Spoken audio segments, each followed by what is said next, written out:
Prowlers move on to Watertown for the middle game of their 3-3 on the road. Good evening, everybody. Will Wiggleman here with you at Watertown Municipal Arena. Thanks so much for joining us tonight. Well, the Prowlers and Wolves will face each other 6 times in the Prowlers' final. Okay. Good evening, everybody. Will Wiggleman here with you at Watertown Municipal Arena. Thanks so much for joining us tonight. The Prowlers will face off against the Wolves in 6 of their final 11 regular season games, with opportunities to pick up victories in each one of them, 2 here this weekend and then 4 back at McMorran the rest of the way. Prowlers do have an opportunity to clinch the playoffs tonight despite the loss last night in Binghamton. If Port Huron gets a win and Danbury falls, then the Prowlers are officially in the Commissioner's Cup playoffs as long as at least one of those happens in regulation. We'll get to all of that and more coming up on the pregame show next. You're watching Port Huron Prowlers hockey on the PHP Network. Is that him?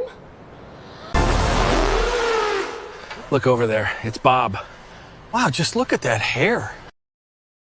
Ever since he started getting his stuff from Global, the guy's unstoppable. So that's what confidence can do? That's just not fair. Oh my goodness, it's Bob! Bob! Bob! Give me the phone. I'm calling Global Pharmacy Plus for myself.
Welcome back to Watertown. Prowlers and the Wolves getting set to go for the first game of a 2-game set between them. This is also the second game of a 3-3 for both sides. Will Wiggleman here with you on the PHP Network. Let's get right into what happened last night for both of these two teams. Start with the Wolves. They were at home and they fell 4-2 to the Danbury Hat-Tricks. Wolves have now lost 8 of their last 9 games, got heavily outshot by a hat-trick squad that still has an outside chance to make the playoffs. They're still trying to get there, but it's going to be a tough climb for Danbury. But those 3 points do help them. Rico Gonzalez had a strong game, but again, his team heavily outshot. Kyle Penton, who's been the workhorse for the Hat-Tricks as of late, 34 saves. He started 21 of the Hat-Tricks' last 22 games. Not bad for a guy who made the team out of free agent camp, then got cut for a bit, and then re-signed. So the Wolves coming off a loss, Prowlers coming off a loss as well. They were in Binghamton last night, and they were shut out for the first time this season as Dominic Tomei picked up his league-leading 5th shutout of the year. CJ Stubbs and Mac Jansen had a goal and an assist apiece. Prowlers will have to win in Binghamton if they want to make it to the Commissioner's Cup Finals, as the Black Bears clinched the Empire Division Championship with the win last night And Port Huron this season has only scored twice in their 3 home games, or their 3 road games against the Black Bears. As you take a look at the standings, so due to that loss, Prowlers and the Hat-Tricks win. The Prowlers unable to clinch a playoff spot, but the stipulations stay the same. Prowlers win and Hat-Tricks loss, and at least one of those happening in regulation. That is the stipulation for the Prowlers to clinch their playoff spot.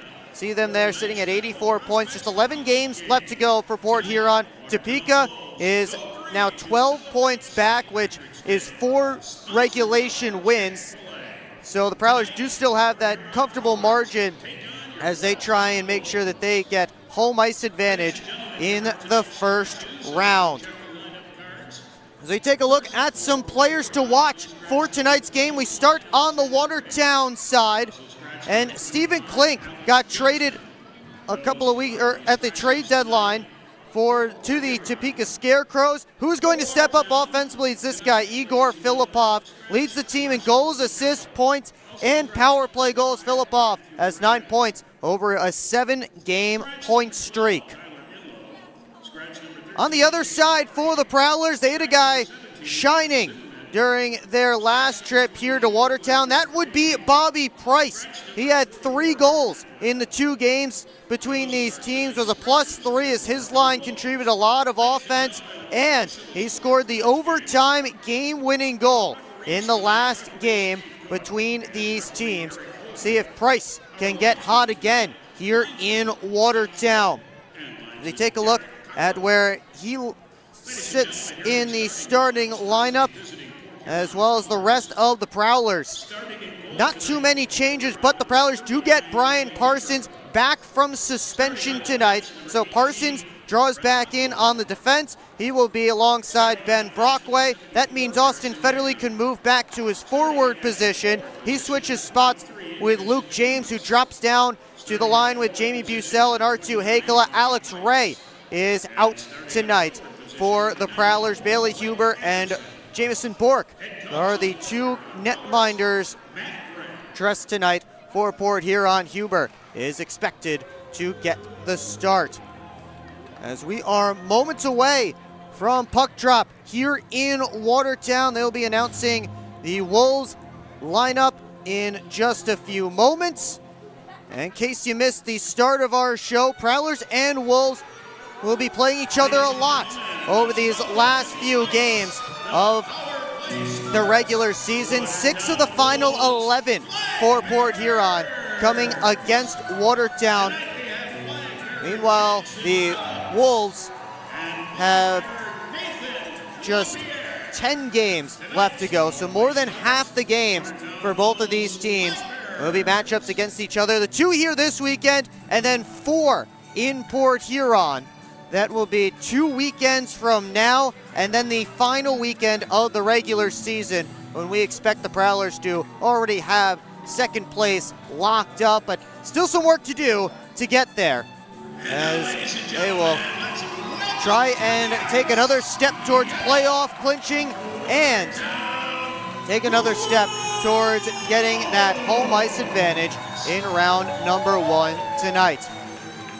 Well, the Prowlers and Meyer are combining for the Goals for Good program. For every goal the Prowlers score this season, Meyer will donate money to help out families in need in our community. So far this season, Prowlers and Meyer have helped deliver over 8,300 meals to hungry families in our community. As they are announcing the starting lineup for the Wolves here, we'll get you the starters for the Prowlers momentarily as well. Yeah, it should be a great game this evening, as the Prowlers trying to get back in the win column, and again, a chance to clinch the playoffs with a win and a little bit of help here tonight. The Hat-Tricks are hosting the Binghamton Black Bears tonight. And again, that is the other stipulation the Prowlers need. They need the Hat-Tricks to lose, and at least one of the 2 options, either the Prowlers win or the Hat-Tricks lose, to happen in regulation. But it's more than likely that the Prowlers will head home to McMorran Place with that X next to their name in the standings. As they are wrapping up the starting lineup announcements for the Watertown Wolves. Thank you so much for tuning in tonight. We have representatives from Peavine, Alberta here. I just saw them. Blake Anderson's family is in the building, so shout out Peavine, Alberta. And shout out everybody watching. Maybe you're watching from Wings, etc. during pub crawl. Thanks for tuning in from there. Or wherever you're tuning in, right here on the PHP Network. We'll take you down ice level for tonight's national anthem. And remove your caps. Ladies and gentlemen, tonight let's welcome T.J. Murphy with the singing of our national anthem.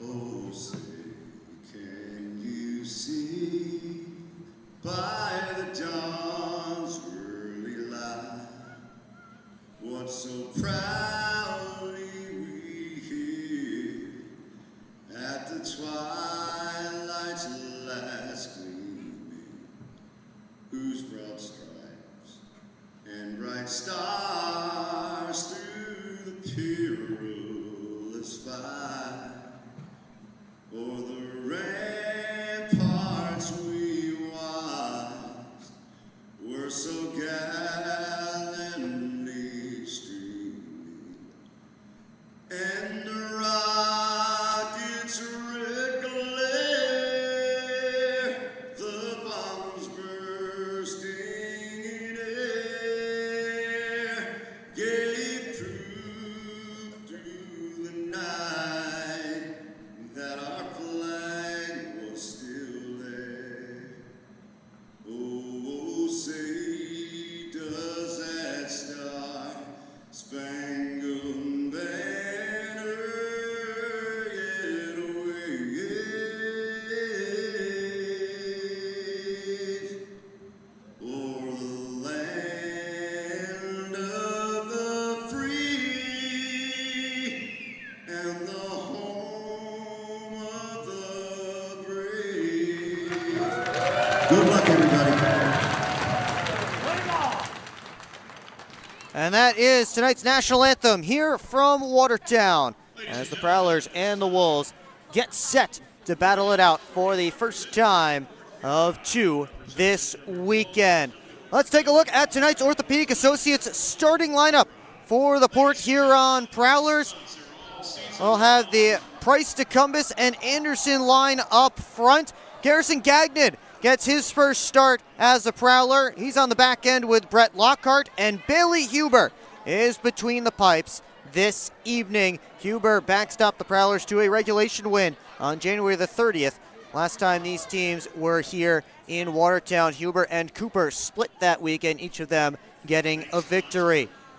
That brings us to our Harrison Metal Fab starting goaltending matchup.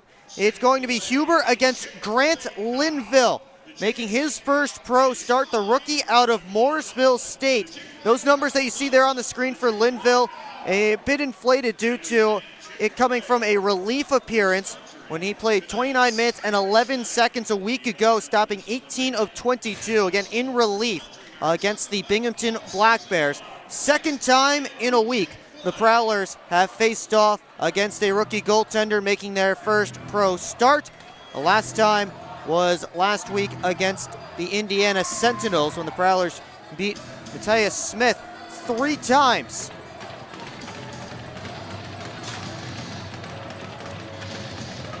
In the first period, and Prowlers are starting shorthanded here. Prowlers are starting shorthanded here, actually, as we are underway here in Watertown. Brian Parsons is in the penalty box, which I believe means it was a warm-up violation, as here comes Blake Anderson shorthanded. Anderson took a check. Battle for, now it's Michigan. Long lead pass on the stick of Hall. He took a hard check from Favaro as he wrapped the puck around. Luke James able to pitchfork that puck out. Hall plays it off for Gordon. Right wing side, Marquise Grant Mentis. Got it over to the near side. Trevor Newman up top to Gordon. Gave it over to Benčić. Rister knocked down. Gordon back across. Grant Mentis couldn't bring it in. And Bucell sees some open ice in front of him. He skates and tosses it down. Indeed, a warm-up violation against Brian Parsons. The first penalty of the game. Wolves were 1 for 5 last night against the Hat-Tricks as the puck comes right out in front. Matt Graham able to grab it. There's a Wolf down. That's Quinn Shevers down behind the Prowler net.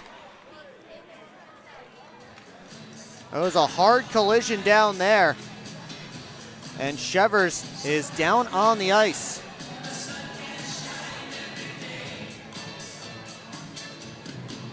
Take another look. Oh, a couple players just went down and Shevers tripped over a Prowler. I think that was Ben Brockway. Brockway went down first and it looked like Shevers tripped over him and went in hard.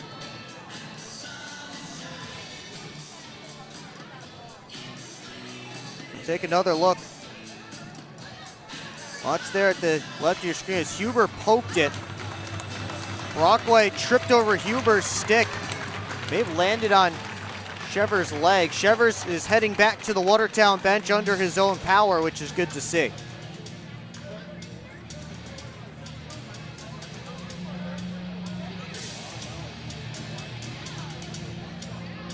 .32 seconds left to go in the first power play of the game, again belonging to the Watertown Wolves. They are 9th in the FPHL, 20.4% on the man advantage. Prowlers boasting the 3rd best penalty kill in the league, just under 85%.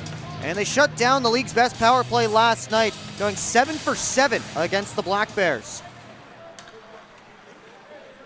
Darian Benčić gives it off to his right to Grant Mentis. He flies in. Tried to send it to the middle. Benčić follows up the play, makes a move, floated it back across. That hit a Prowler stick. DeCumbis trying to find it in his skates. Dug out by Matt Gilbert, number 88. Hunter Hall off for Gilbert. Now Benčić straight on. Down to his left, in front. Kick save, Huber. And Benčić with a wrister. That's blocked down. DeCumbis takes over. Prowlers are back to full strength. Benčić looks to send it right back up off the stick of DeCumbis. DeCumbis wheeling in with Hakala. Drops it off. James walks in and shoots. He scores! Right after the PK, Luke James gets the Prowlers an early lead.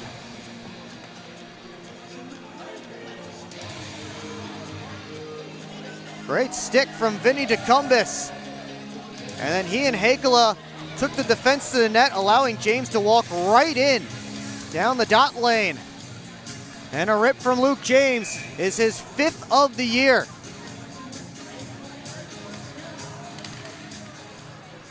Went low blocker on Linville. First shot of the night for the Prowlers. Finds the back of the net. Garrison Gagnon ahead to Hakala. Dumps it in cross corner. Grabbed there by Ian McDonald. He sends it out. Lockhart one-hands it over to Hakala. Draped by Ryder. So he sent the shot behind the net. Michael Mania, former Twin City Thunderbird, wraps it around to Dustin Henning, the Wolves captain. Moved ahead, tipped in by Hakala. Henning starts up the near side boards. He'll keep on hustling as his old teammate Austin Federley looks to close him off. A couple of guys who wore the C for Port Huron, Federley currently, and Henning for a couple of seasons from 2021 through 23. Filipov off to the right wing side to Benčić. Float it back that direction. Michigan tried to bank it off of Huber. Michigan has it again. Graham draped on him. Roger Powers brings the puck in at the point. Michigan and Oregon tie up. Favaro looking for the puck. Bencic looking towards Mishkin. Graham cut it off. Mishkin takes it from Graham, floated in front, and a great save by Bailey Huber. Fans, make sure you Absolute robbery on Darian Bencic. win you a free bag of Choco-Pops. And Huber keeps it 1-0. That was a cross-crease pass. Program will win you an arm's length of 50/50 tickets. And Bailey Huber came all the way across and got enough. Keep Darian Bencic off the board. I'll be announcing tonight's lucky program number. Quick shot by Hall, whistles wide off the face-off. Puck pinballing around. Blake Anderson working in, peels back, floats it over, but missed Price. Brockway backs him up, gets the puck down deep. Newman collects the loose biscuit. Price right in on him. Up the near side boards for Hall. Out to Gleb Varava, number 27. His pass missed Gilbert, and that's an icing against the Wolves. Varava signed on Thursday, made his Wolves debut last night. He's spent most of this season with Fayetteville and Knoxville of the SPHL, 7 points in 38 games for the 23-year-old defenseman. This is his first year in the United States. Spent the last 6 seasons playing juniors and in the top league over in his native Ukraine. Off the draw, Anderson won it back clean. Lockhart gets it down deep. Powers able to poke it ahead. Varava only as far as Gagnon at the point. To Cumbus. Sent it down deep. Newman takes a hit from Anderson, who sweeps it up high. Lockhart looking towards the net. His shot knocked down by Linville. Came all the way back out to Lockhart. Anderson around to the far side. Gagnon waits for it. Right on goal, and it's gloved and held by Linville. Under 5 minutes gone in period one, Luke James, the only goal scorer so far. And it's an early 1-0 lead for the Prowlers. There's the shot from Brett Lockhart. Brett Linville able to make the save, his first save of this game.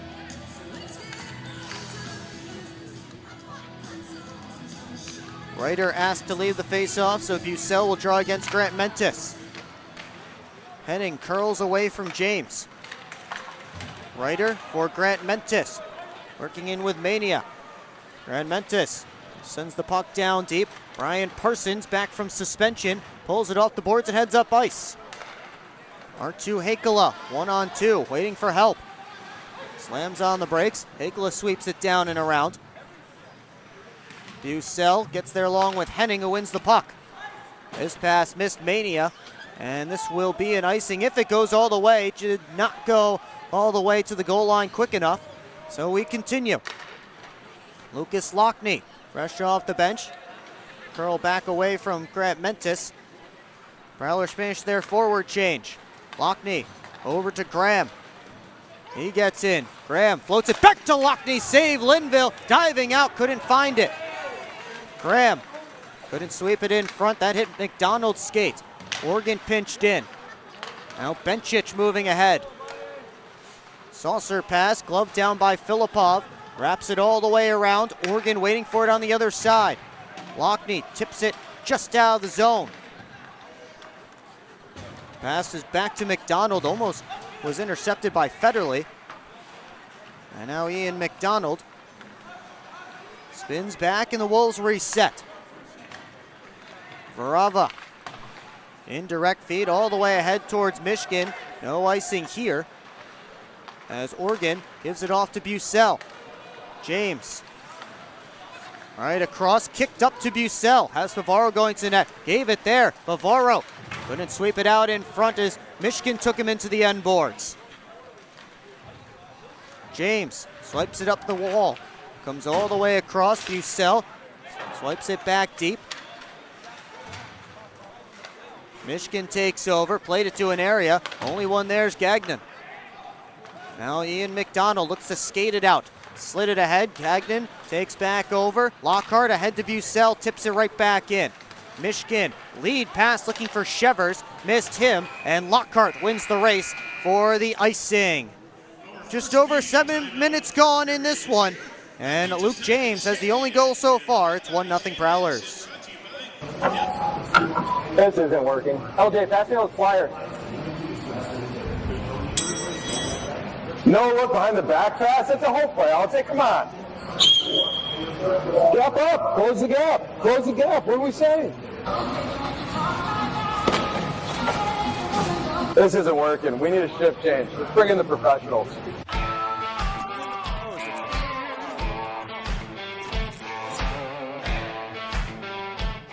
Hello, I'm home.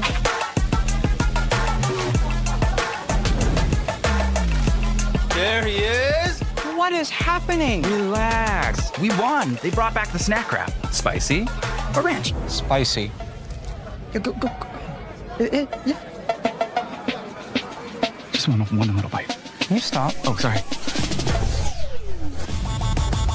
Gather your crew. Snack Wrap is back.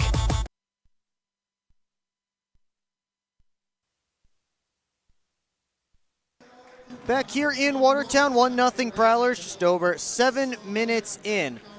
As Fort Huron taking its second to last trip to New York this regular season. They'll be back for a one-off against the Binghamton Black Bears in April. And of course, a trip to New York makes me want a nice slice of New York cheesecake. Maybe a bacon, egg, and cheese as well, but here we are in upstate New York. I'll have to get my bacon, egg, and cheese next time we go to Danbury. That will be also in April, that same weekend. The Prowlers face off against the Black Bears. The April 2nd and 3rd. Or 3rd and 4th, I should say.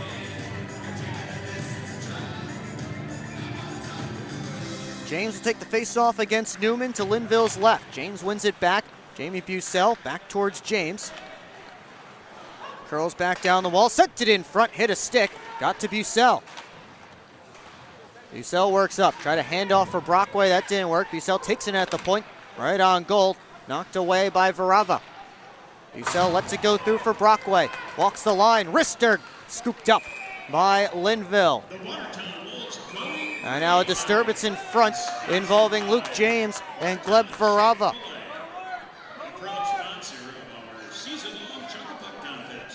Chick-fil-A, located at 1290 Ursula Street, home of the Jalapeno Ranch Club. Little ranch, a lot of flavor. That's at Chick-fil-A. And you see Luke James getting involved again right in front, as he often does.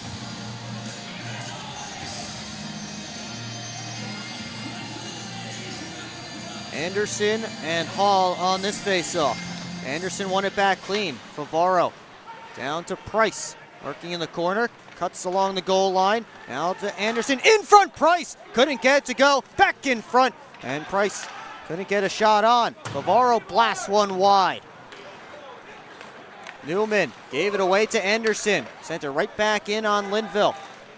Powers D to D to Dustin Henning. Henning up the wall to Shevers. On to Hall, and now Newman. Back towards Hunter Hall, had it knocked away. Here's Shevers on goal save. Huber, rebound. Huber's got that as well as he slid across on Newman. Anderson works it out to Price. Oregon joining the rush. Price tried to float it there. It was poked out. Now Price. Back pedals. Gave it to Lockhart. He turns the corner and starts up. Lockhart tried to go back to Price, but Price was changing. Brad Reiter brings in the pass from Matthew Gordon. Gilbert able to dangle his way in. Lost the puck to Lockney. Reiter tried to pass it out in front, in the blue paint, and poked out of danger. Gordon wraps it back around. Gagnon knocked down behind the net. Federley takes the puck. Up to his left to Lockney. Lockney didn't like what he saw. He'll circle back. Now Brian Parsons, who began his career here in Watertown. He'll play game number 300 in the FPHL tomorrow night or tomorrow afternoon, as long as he's not suspended again. Here comes Jamie Bucell to the net on his backhand save, Linville. Bucell up to Parsons, walks in and wrists one, kicked out by Linville. Bucell back on it, sharp angle try. Linville has that, and the net has come off its moorings.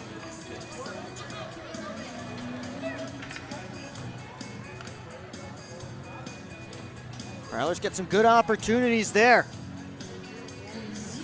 as Jamie Bucell's line creates some offense. There's the shot from Parsons that Linville is able to kick out, and then Bucell hunting pucks, able to get right back on it. And Linville able to make that save as well. 10:25 left to go in period one. Prowlers up on shot 7-4. Shot counter is back here on the PHP network because we were able to see the shots on goal in the same spot as the rest of the scoreboard. So we're able to bring that to you. Hall and Graham on this face-off. Comes to the point, Parsons got it back down deep, and it lands for Varava. Lead pass to Mania. Varava gets back to it, pokes it into the Port Huron zone. Brockway, reverse for Parsons. Chips it up the wall. Austin Federley tried to go across to Brockway, that didn't work. Parsons rescues the puck from Mania. Hall now, got it back deep as Parsons sent at least the top half of Hunter Hall into the Prowler bench. Varava tried to hand it off. He was knocked down by Ben Brockway. Brockway sends the puck down and around behind Linville. Henning chased out by Anderson. Up to Mishkin. He gets through. FM Mishkin working on Favaro. Tried a sharp angle shot that Huber's able to knock down. Favaro tried to go up the boards, sent all the way across, backdoor play, and Filipov couldn't get it to go. Not sure if he didn't get a touch on it or a good touch, but either way, Prowlers stay up 1-0. Here comes Anderson one-on-one.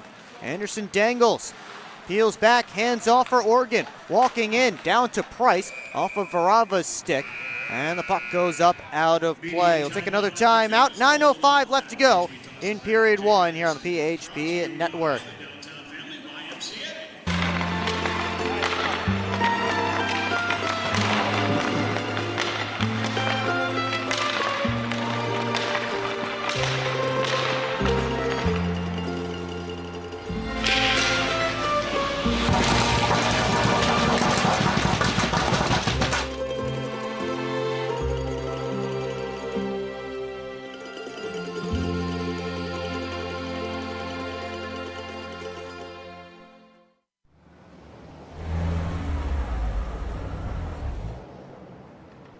Hey guys, what's going on? Hi guys, we just stopped at Industrial Park Marathon to get some fuel and some snacks before the Prowlers game at McMorran. Nice. Yeah, we just stopped by here at Industrial Park Marathon so I can get a Slurpee before the game. Wait till after the game. If the Prowlers score 3 or more goals, Slurpees will be free. Thanks for the info. I'm going to get my Slurpee after, but we'll see you at the Prowlers game. See you at the game. Go Prowlers!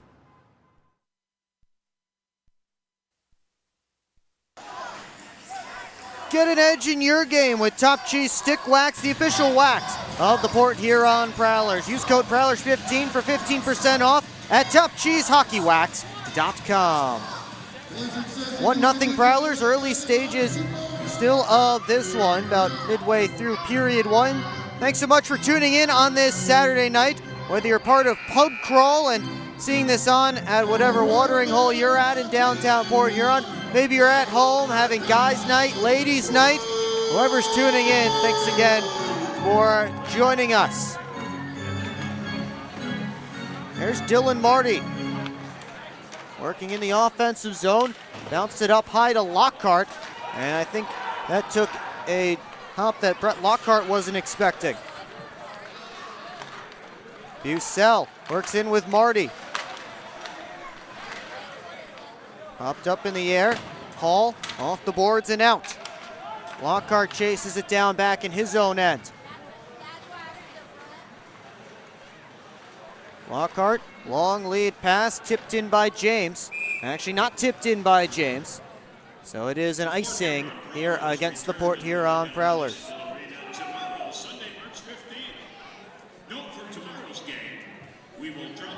8.5 left to go in period one. And the Prowlers will deal with a defensive zone face-off.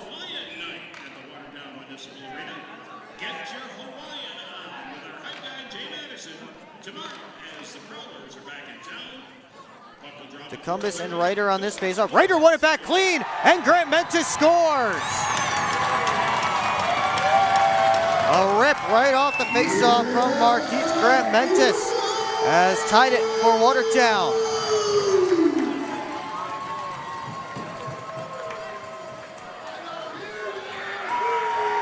Face-offs are important, and Grant Mentis just stepped into that puck, no hesitation. He has his 6th goal of the year.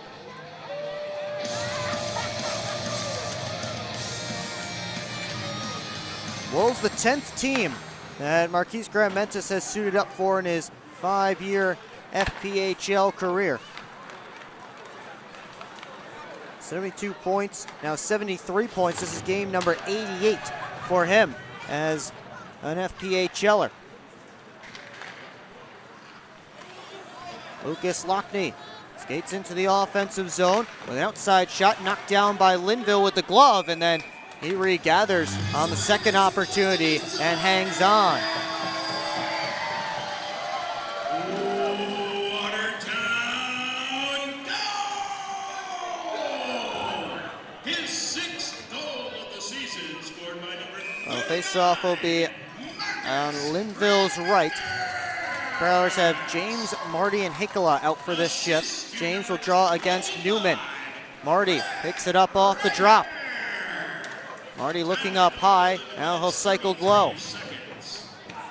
James spinning off of Newman, tried to wrap, and it went right through the crease. Sent off the boards and all the way down to Prowler ice. Brockway plays it ahead of Ahmed Malsagov, number 46. James slides it over to Hikala. Into the offensive zone. His team in the midst of a change. Hikala right now 1-on-5 in the offensive end. Still on the puck. Hikala cycles down towards Price fresh off the bench. Moved around to the near side. Ian McDonald hustling to it. His pass evaded Malsagov.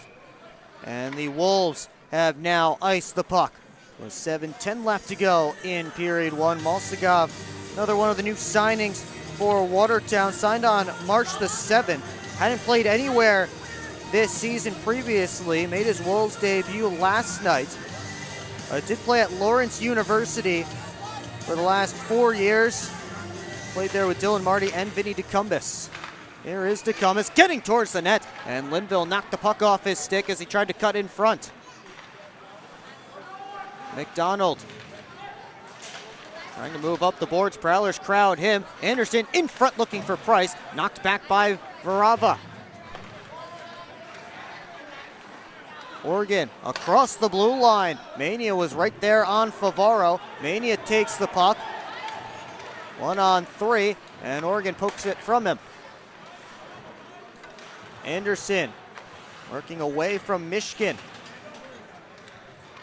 Prowlers were close to too many men on the ice there, but they were all right as Bencic enters the offensive end.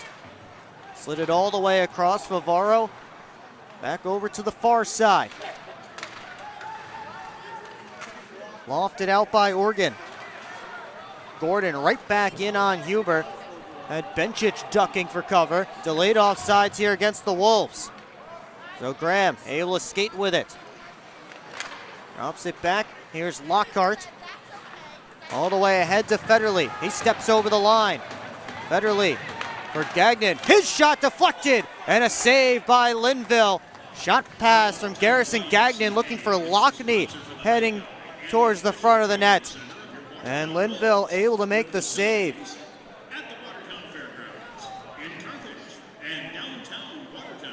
Good look there from Aiden Vision.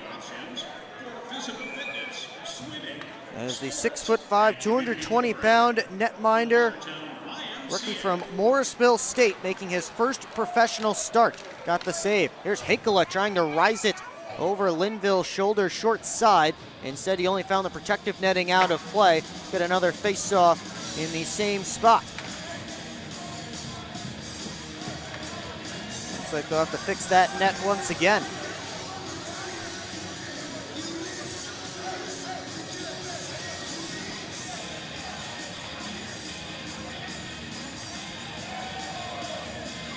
Shevers and James are getting into it a little bit over by the boards as they're lined up. Off the drop, quick shot by Parsons, off a body and wide.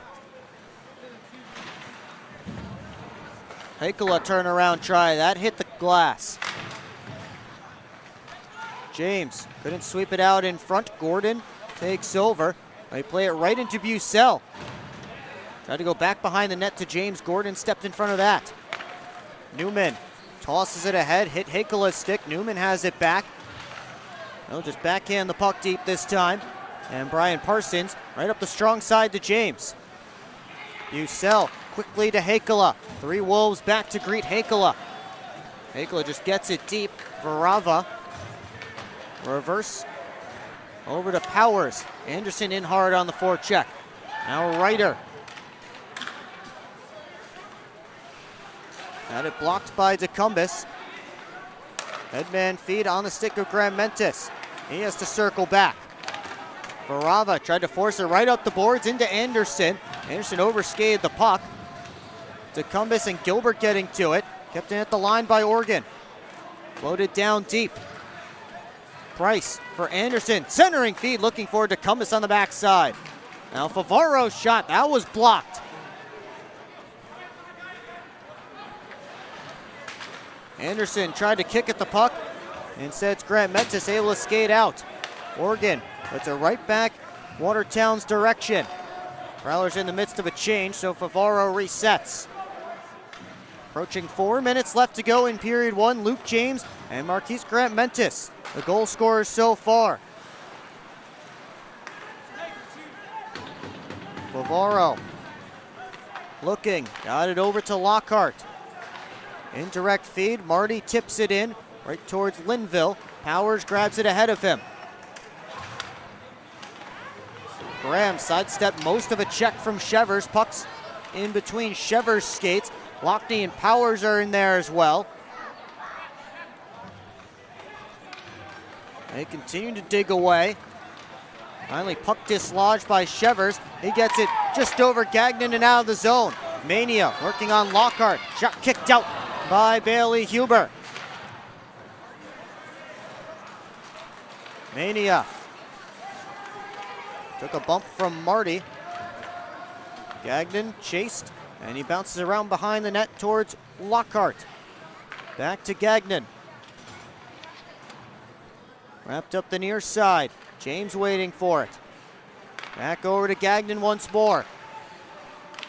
Lockhart all the way up to Bucell. Here comes James. Slipping it to Jamie Bucell. Trying to step around Henning. Bucell pulled it off the wall. Bencic took over. Bencic just flipped it right into his own bench. Out of play. He'll take a timeout. 2:40 left to go in period number 1. Watching Port Huron Prowlers hockey on the PHP Network. Yeah, I don't know about this one, fellas. Boys, we don't overcome adversity by backing down. But yeah, I don't know about this one. That's reassuring. We're so screwed. All right, boys. Here's the game plan. LJ, you start with bananas. Wait, why do I have to do the bananas? Because you're the softest on the team. I don't want the bananas. This thing is gonna melt. We gotta hurry up. I won't do it. Okay, both of you. I will do the bananas and the whipped cream. Fets, please continue. Who's paying for this anyway? I am. I just bought my tickets for the Prowlers game this weekend, and the Milkhouse gave me 25% off my order. Fets, why'd you buy the tickets? You're literally on the team. For the discount. So are you all ready to give it a try? Oh, we're ready. It's true. Get 25% off your entire order at the Milkhouse, October through April. Simply show your ticket stubs at checkout and enjoy your discounted treat. Keep up with your Prowlers all season long on social media. Follow us on Facebook at the Port Huron Prowlers, Instagram at PH Prowlers, and Twitter at PH Prowlers. And you can find more information on our website, phprowlers.com.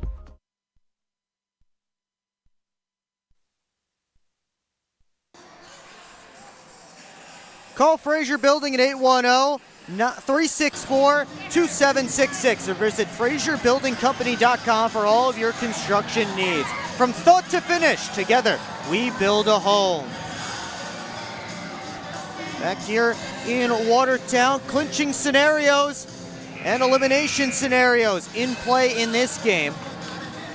Prowlers will clinch a playoff spot with a win and a Danbury loss this evening. At least one of those results has to come in regulation. Wolves will be eliminated from playoff contention with a loss of any kind or wins from both Topeka and Blue Ridge. So potential for both of those to happen here this evening. Delayed penalty here coming up against the Prowlers. High sticking is the signal, and it looks like the Wolves are going to their second power play of the game. Ben Brockway being escorted over to the penalty box.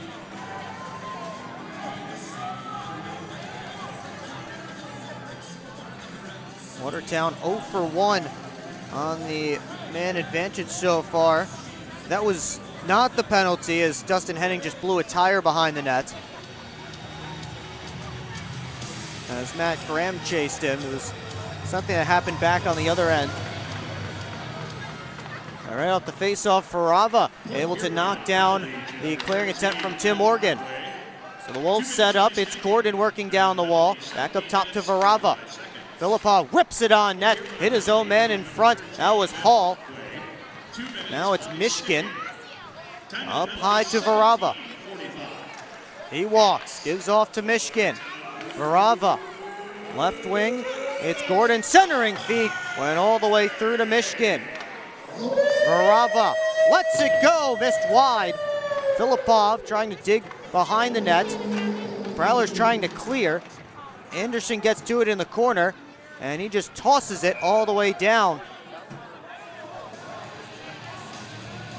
Although they blow the whistle here. They have protective netting all the way around the ice here in Watertown.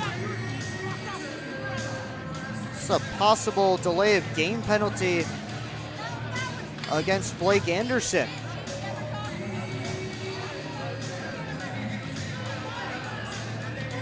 Those are very tough to call in this building sometimes, and yes, indeed, that is the case. Blake Anderson is going to the box for delay of game, as it just grazed that netting that again wraps around the entirety of Watertown Municipal Ice Arena's rink. A 5-on-3 for the Wolves for 1 minute and 16 seconds here. Big test for the Prowlers, PK. Right off the drop, comes over to Grant Mentis. Benchich at the top. Walks, watched by Grant. Grant Mentis, one-timer, and Huber has that one.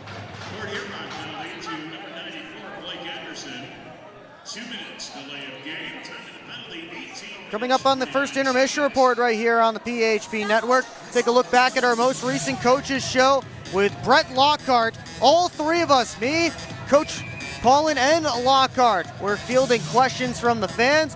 We'll also take a look at some storylines from around the league, out-of-town scores, and much more. It's all coming up on the PHP Network.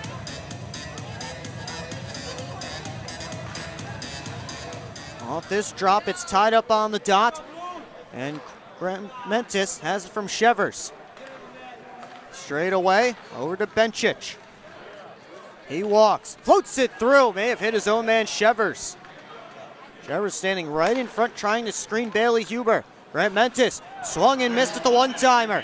Graham takes the puck, and he pitchforks it out on the backhand.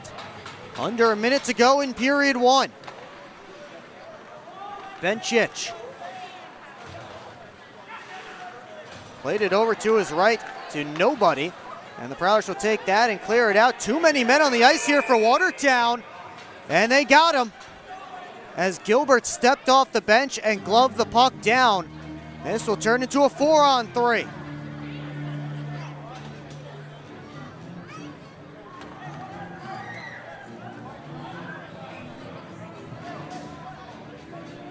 They'll have Michael Mania serve it. Matthew Gilbert stepped off the bench and gloved the puck down.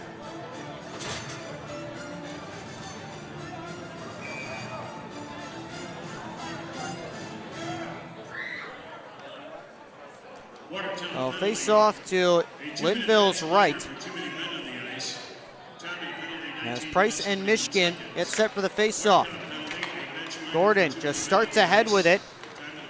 Off to Filipov on his left. Tried to play it back, but right into Price. He's trying to push past Michigan, who closed him off. They're both back to their skates, and Michigan took a penalty. So now we'll have 3-on-3 action in regulation for 11 seconds.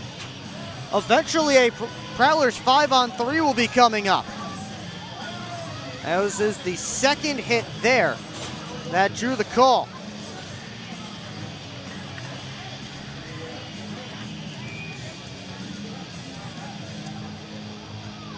See exactly what the penalty is. I missed the signal from the referee, but again, 3-on-3 hockey in regulation here. Interference called against Michigan because the puck was not with either him or Price when he threw that second hit. So 3-on-3 action. It's Lockney spinning away from Hall and back out to neutral ice. Austin Federley with 15 to go in the period. Brockway is out of the box. 4-on-3 advantage for the Prowlers right now. Lockney wheels in. Lockney on his backhand, spins back. 3 seconds left in the period. One-timer Federley, stopped by Linville. Rebound available, and time runs out in period 1. So we'll come back for period 2 with a 4-on-3 Prowlers power play that will eventually become a 5-on-3, but it's 1-1 through 20 minutes of play. Shots on goal favoring the Prowlers 11-8. And a goal aside from Luke James and Marquise Grant Mentis. Once again, coming up in the first intermission report right here on the PHP Network. Take a look back at our most recent coaches show with Brett Lockhart. That was a funny one, and they were asking questions to Lockhart, Coach Paulin, and myself, everybody in the hot seat for that one. You'll want to take a look at that. Also, get some storylines from around the FPHL, the out-of-town scores, and much more. It's all coming up right here on the PHP Network. Have you visited the Prowlers team store? It's located on the southwest end of McMorran Arena, and it's also available online anytime at shop.phprowlers.com. You can also scan that QR code on your screen now to visit the online store. Get your Prowlers gear, also get your FPHL gear. I hear those new FPHL pucks are going fast already, so be sure to check them out now and get one in your hands. No matter who you're a fan of, Prowlers Team Store has what you need. We'll be right back from Watertown here on the PHP Network.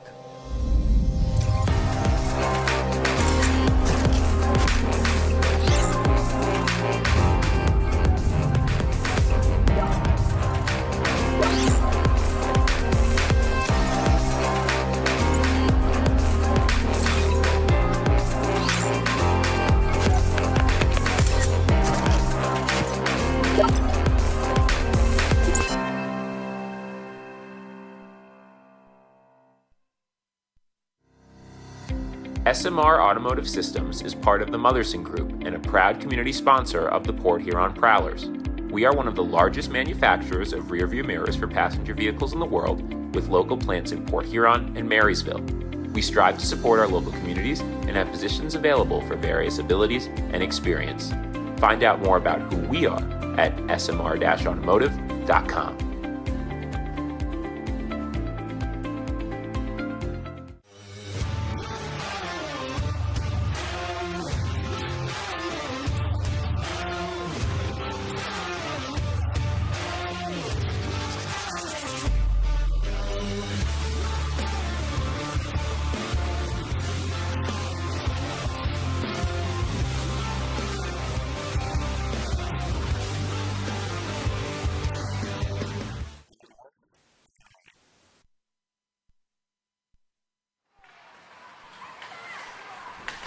Congratulations on your engagement again, man.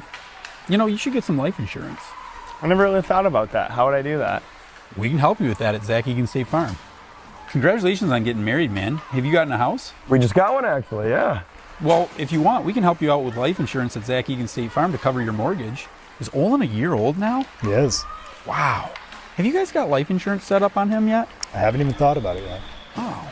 How would I go about that? Well, we can help you with that at Zach Egan State Farm. High five? Yeah, and we should have gotten life insurance years ago. Hey, Ken. We've actually got a policy for people your age at Zach Egan State Farm. Give us a call. Hey, Spike. My hip meds are costing a fortune.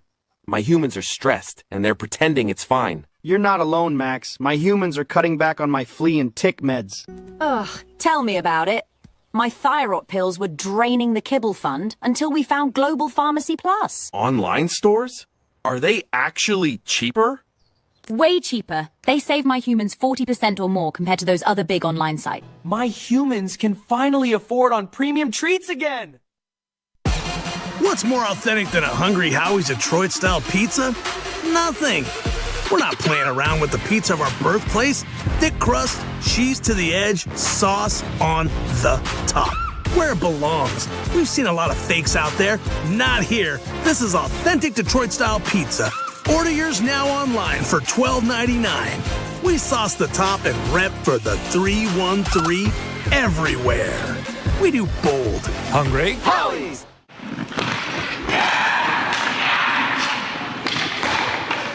Hockey is like a business. One missed pass can derail the perfect plan. Have Taft Consulting help you get your whole team on the same page. They have the expertise to help you follow through on all your goals. Find out how they can help you today by emailing taftconsulting@outlook.com. Explore the 140 miles of stunning shoreline along Lake Huron. That is Michigan's Thumb Coast. Discover charming coastal towns, serene beaches, and endless outdoor adventures. Stay at cozy hotels, paddle through pristine blue waters, and hit the fairways along breathtaking views. Plan your perfect getaway at bluewater.org.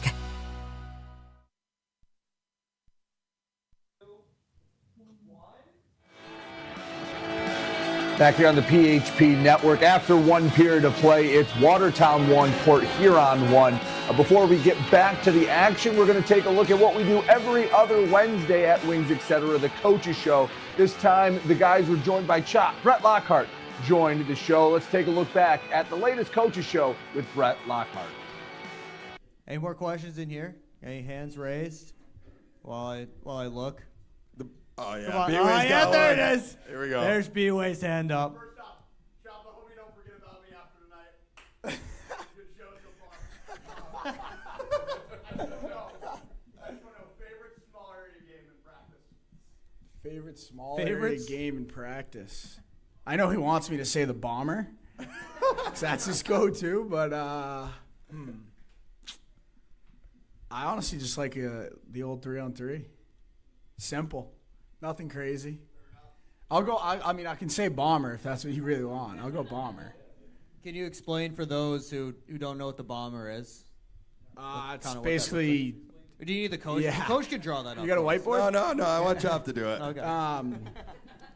So basically, it's 3-on-2 below the circles, and we keep score usually. Losing team skates. Paulie's the ref. My favorite part. And yeah, usually. I mean, me and B-Way are usually together on D, just locking it down. So I think that's why he loves it so much, right, B-Way? Yeah, there you go. The Brock and Lock pairing. Yeah, you like that, saying that on the broadcast. I do like that. Yeah. Broadcasters, we like a good nickname. Yeah, fair. Well, Johnny was in the wrong place at the wrong time during the bomber last week. I'll tell you that much. If you got called up to the NHL, what team would you like to play for, Mike Fromla? Bruins. Bruins? Whoa. Yeah, that's easy. Bruins for sure. You a question? No? Randall Stevens, what is your favorite hockey memory besides the upcoming FPHL championship season? I mean, it'd probably be one of the 3 times we won it in college, to be honest. It's a great night after. You know what I mean? So I had a great time. That's probably my favorite.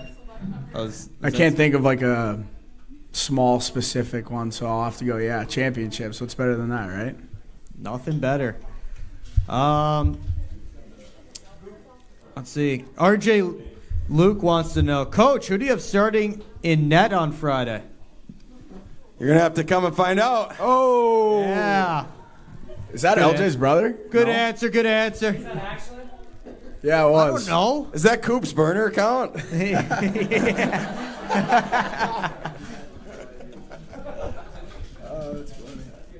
All right, this is a question for me, but I feel weird if I ask my own question. So I'm going to ask Paulie, can you ask the question for me from Rob V?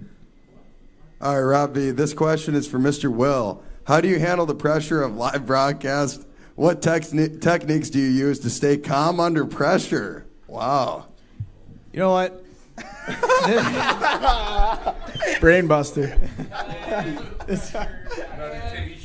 This environment right here, and when I was emceed the Dalton J jersey retirement, that was one of the most terrifying moments that I've had here, because when I'm broadcasting a game, no one's looking at me. Everyone's looking like I'm looking at backs of heads and like the players on the ice. Like no one's looking at me, so I could just pretend like I'm just, talking to myself or just talking to the ice.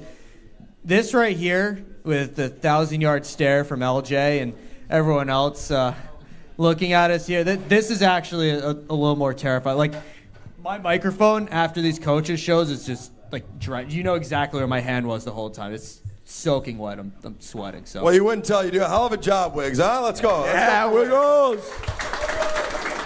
Thank you. We have a lot of people that make me look better than I actually am. So shout out to the entire PHP Network crew. Shout out Aiden. Shout out Liz here tonight helping us out. So thanks for coming up and helping us out tonight. But yeah, I would say it's a lot easier because it doesn't feel like everyone's looking at me or listening to me. But thanks for the reminder, Rob. I'll be nervous this weekend. So.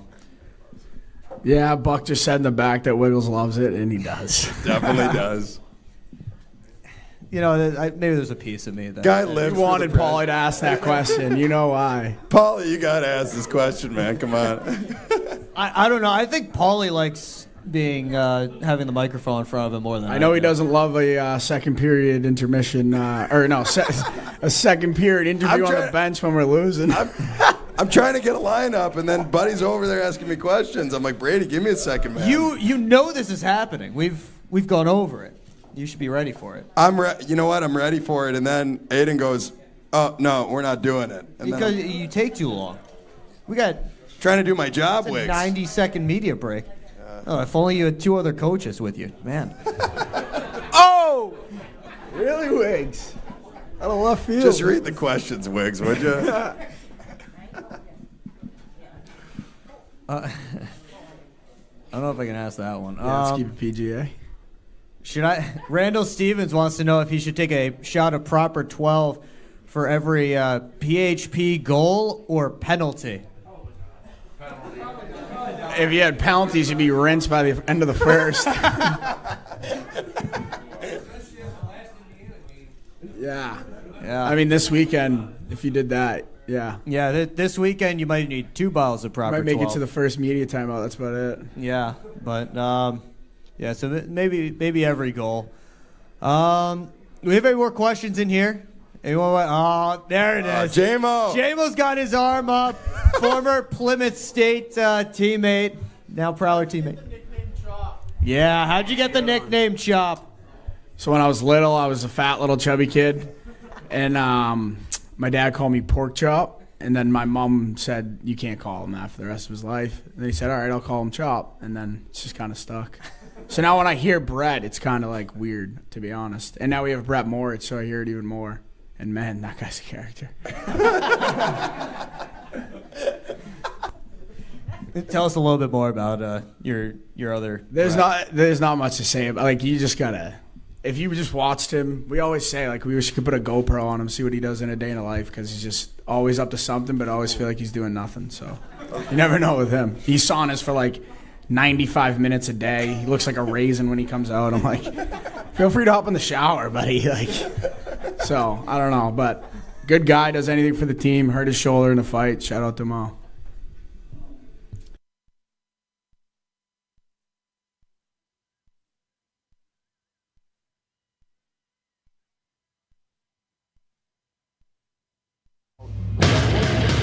We're running low on coaching shows the rest of the year. Port Huron 1, Watertown 1 after 20 minutes of play. We'll take a break, go back out to New York for the second period. Don't go anywhere. You're watching Prowlers Hockey on the PHP Network. Welcome to the new era of Prowlers Hockey. New owner, new store, new horn, fire, projectors on the ice. Yeah, this isn't your dad's McMorrin experience. This is Prowlers Hockey.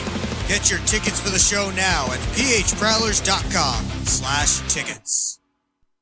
Keep up with your Prowlers all season long on social media. Follow us on Facebook at the Port Huron Prowlers, Instagram at PH Prowlers, and Twitter at PH Prowlers. And you can find more information on our website, phprowlers.com. We're on Prowlers Hockey. It's presented by Proper Prowlers Hockey. Initial shot of the Port Huron Prowlers.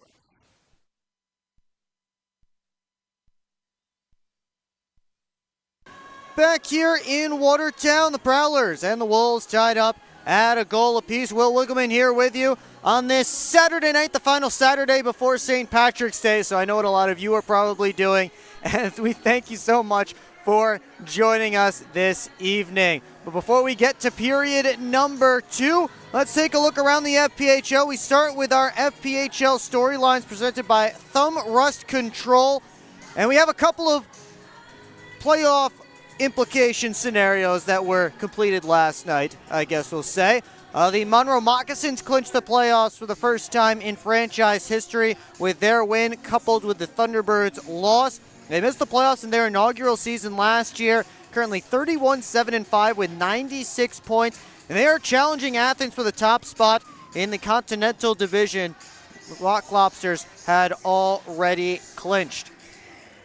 Sentinels got eliminated after last night's loss to Topeka, and this Indiana team has been last place in the Empire Division the entire season, and they could really never dig out of that hole that they dug for themselves by losing the first 10 games of the year. Still dead last in the Empire, 10-30-4 with 32 points. Meanwhile, the Wolves claimed Marshall McCallop off of waivers after he was released by Binghamton. McCallop has played one pro game. It was a start for the Black Bears in which he made 27 saves on 29 shots and got the win. That was a week ago here in Watertown, and now he is a member of those Watertown Wolves. Well, maybe we'll see him later on this weekend. Keeping it around the FPHL as we look at our out-of-town scoreboard presented by Love After Hours Boutique and Boudoir. The first score is very important to Prowler fans because if the Hat Tricks lose, then the Prowlers have an opportunity to clinch their spot in the playoffs with a win. And they are off to a good start here as the Binghamton Black Bears have a 3-0 lead in Danbury. As they get goals from Ivan Bondarenko, 2 from Bondarenko, 1 from Zach Sirota. They're currently playing late in the second. Out in Athens, it is 2-0 in favor of the Twin City Thunderbirds, as the Birds get goals from Jan Salak and Roman Kramer. 3-2 Ice Cats in Florence as they are taking on the Columbus River Dragons. Vadim Frolov, Jacob Hamilton, and Patrick Smarcinkevics on the board for PD. Tyler Barrow and Alexander Jemaev have the goals for the Dragons. Scarecrows and Sentinels battling in Indiana. It's tied up at 1. Philip Tomacek has scored for Indiana. Cam Clark for Topeka. They have just wrapped up period number 1. Second period just gotten underway In Virginia, Blue Ridge has a 2-1 lead on Biloxi. Schwed and Blacksmith open the scoring for the Breakers. Robin Erickson and Demid Podrasov have the goals for the Bobcats. And finally, the Monroe Moccasins are in Baton Rouge as we get the Battle of the Bayou. And it is a 1-0 lead for the Mocs on the strength of an Andrew Bellant goal. Of course, here it is 1-1 between the Wolves and the Prowlers. Outtown scorer presented by Love After Hours. Use code Prowlers for 15% off at Love After Hours. Turning our attention back to this game, we look at our Gunther Graphics game stats through 20 minutes of play. As the Wolves are 0 for on their power plays, they will be 0 for 3 officially once Blake Anderson's 30 seconds ticks off the board. Prowlers will get a 5-on-3 once that happens, and we'll see if they can make good on it.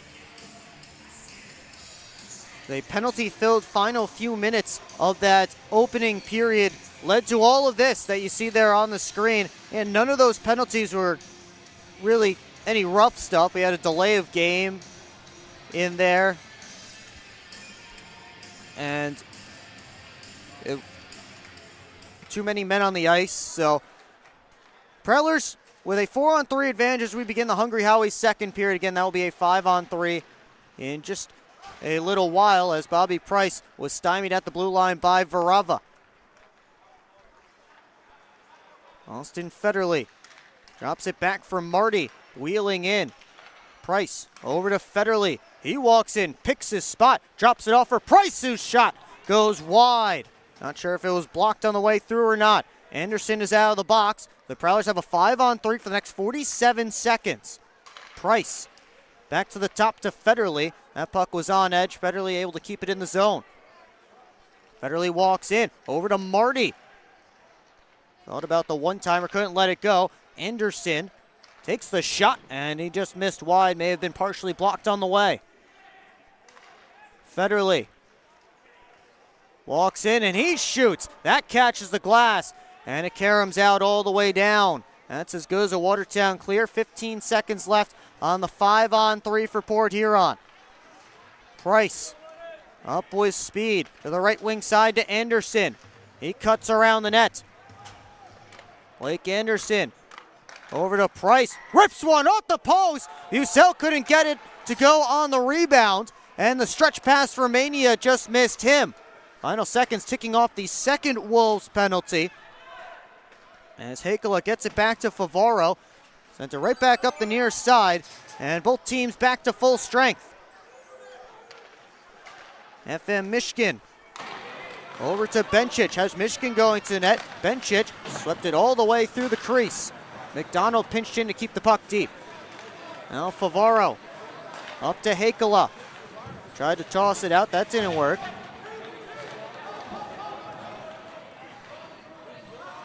To a side scrum. Favaro able to pull it out.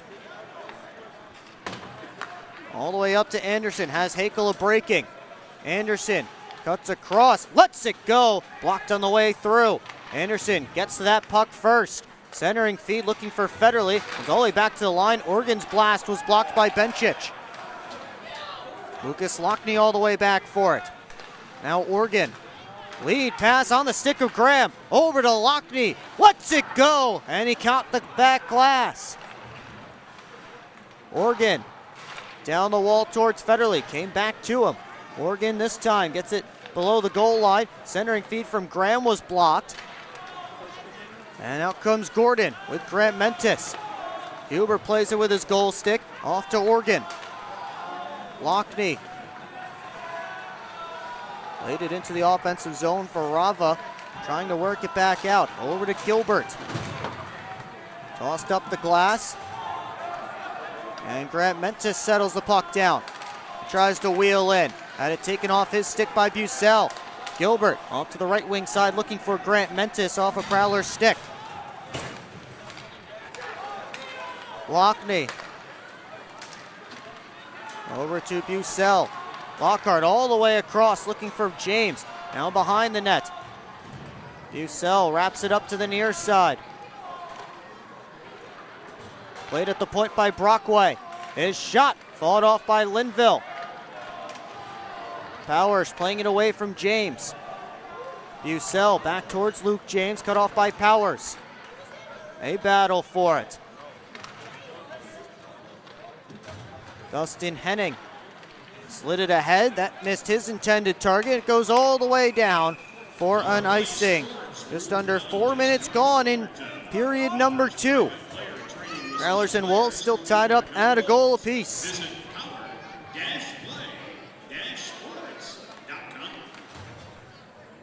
Take another look at a couple of these chances for Port Huron. Here's the one for Price that rang off the post, and Bucell couldn't put it back on net. That was back during the 5-on-3. Wolves 0 for 3 on the power play. Prowlers 0 for 2. As DeCumbus sent it to the middle. One-timer knocked down by Linville as Price got a good shot away. Gagnon chips it up the boards. Price over to Lockhart. Garrison Gagnon with a headman feed on the stick of Marty. Working on Powers. Marty with a shot stopped by Linville. Centering feed looking for DeCumbus. That was Price with the pass. Couldn't find him. Gagnon back for Lockhart. Steps around Shevers. Lockhart drags it through and just poked the puck wide.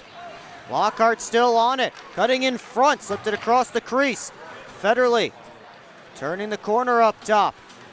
Floats it down to Graham. Fanned on the shot all the way around. Graham in front. And now Brockway's going with Powers. Brockway hammering away right hand. Powers trying to respond. Brockway with more fists to the face of Roger Powers. Now Powers gets a couple. Rock'em sock'em. Brockway has Powers wrapped up. Linesman thought about intervening, and now Brockway's going with the left hand. They tie up again, and this time the linesman will break it up.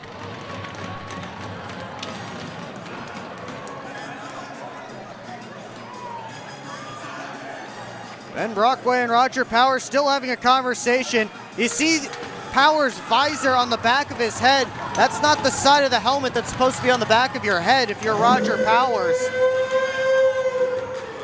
Powers was tied up with Dylan Marty behind the plate. Prowlers bench didn't like it. That was a couple of shifts ago. And then Brockway made sure that Powers answered for that.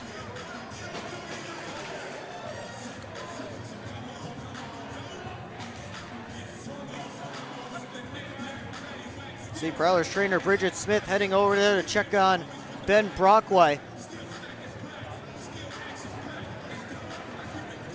May need to check on his hand as he had got a lot of punches in that one. Brockway just started hammering away. So you see it there on our Elite Electric replay.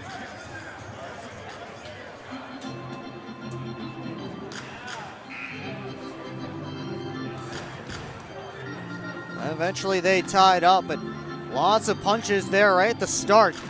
We'll stay 5-on-5, face-off coming all the way down to Prowlers territory.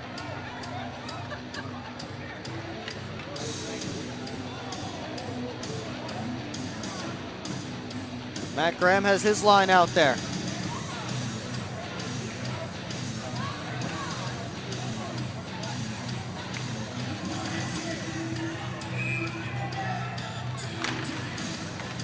Newman tried to slide it back to the point. That didn't work as it went off a Prowler stick, comes all the way down on Linville. Reverse this way. McDonald, long lead pass partially cut off. Still ends up on Shevers' tape. And then Shevers ran into Lockhart. Federally able to chip it up the forward boards. Lockhart just sends it all the way down.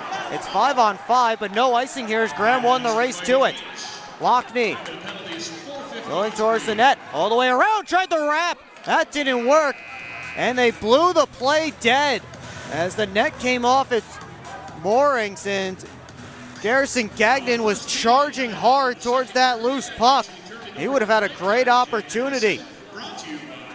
See, the net came off right there. Gagnon was charging in. They've had a great chance. We'll take a timeout here. And the Prowlers tied up at 1 with Watertown.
Back here in Watertown, still 1-1, early stages of period 2. Want to give a big birthday shout out to Mama James.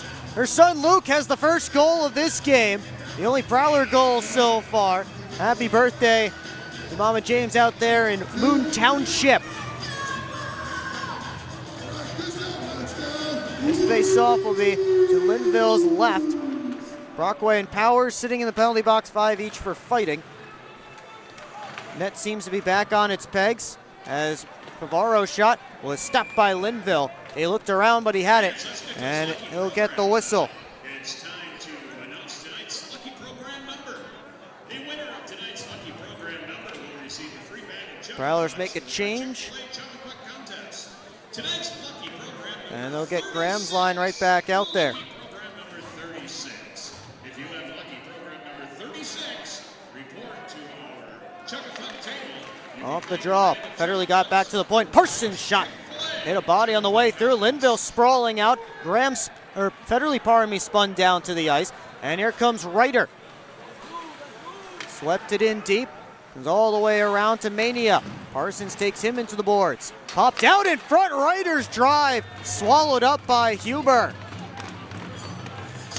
That puck popped off the wall right to the high slot. And Bailey Huber ready for the rip from Brad Ryder.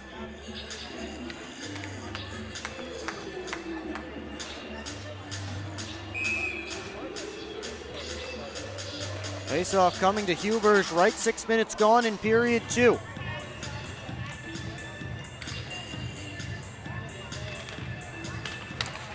Dustin Henning takes it at the point.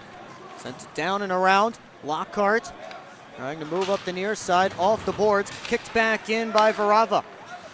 Filipov to the line, Varava floated it right on net, sticked up out of play by Huber.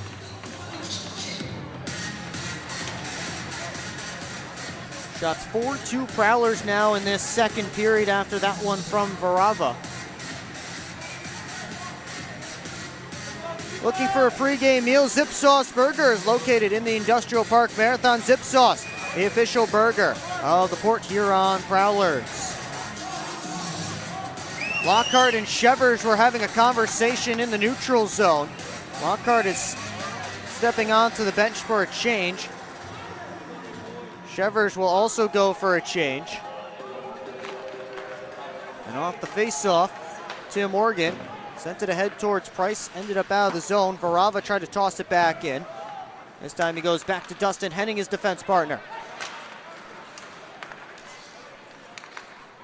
Lead pass, Filipov able to dump it deep. Benchich and Organ after it. DeCumbis off a skate, came right in front, and Price able to rescue it. Varava chased by Price, who wins the puck. Price all the way around the net, in front looking for Anderson. Came back to Price. Now it's Varava looking for an outlet. Mishkin, Henning, now Varava. His pass ahead to Benchich was knocked back. Mishkin stops up at the line, and the Prowlers take back over.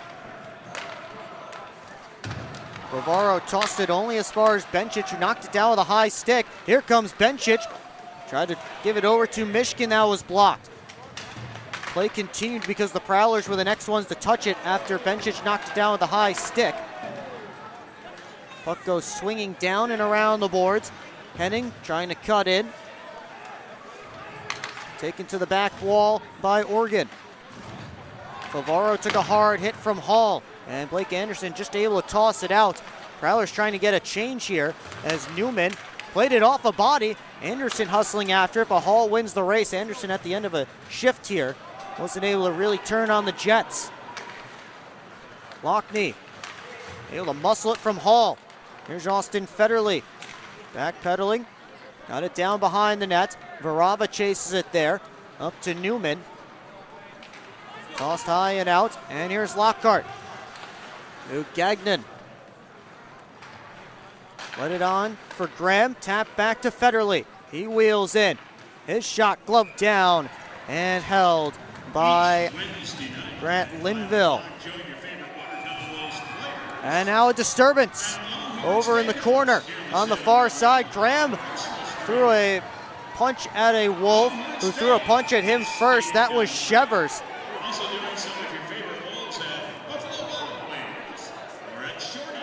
They might both go here. Quinn Shevers has been mixing it up in this game, and his latest adversary is Matt Graham. The linesmen have to make sure that those two get to the penalty boxes without any more issues. Referees tonight are Steve Cook and Eric Holvig. The linesmen Derek Carlins and Steve Schmidt.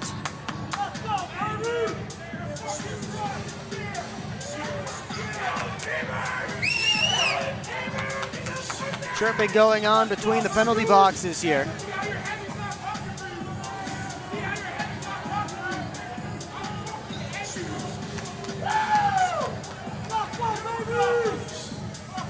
Everything figured out here.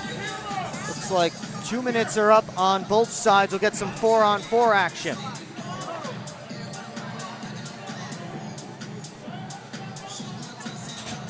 Face-off will be deep in Watertown's end. You see that scrum again. There's Shevers and Graham both getting some shots in. Prowlers send out James Hakela, Parsons, and Oregon to start the 4-on-4. Grant Mentis, Ryder, McDonald, and Gordon out there for Watertown. Now at the draw, Gordon sends it over to the near side. McDonald hustles into the puck. Cuts to the middle and had it knocked off his stick. And here comes Hakela the other way, looking towards James, blocked away by Gordon. Matthew Gordon skates in, sharp angle try, hit the side of the net. Tim Morgan walks his way in, delays. Oregon had a stick lifted, sent it on goal, save Linville. Oregon again, and the puck bounces to Grant Linville, and he covers up for a whistle in the face-off. 11:11 left to go in a 1-1 game here in period number 2, and now James and Grant Mentis have to be pried apart.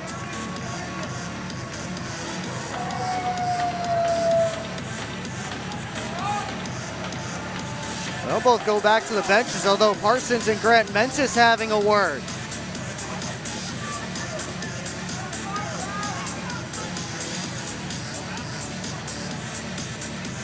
Oh, and Grant Mentis just gave a shot to Parsons.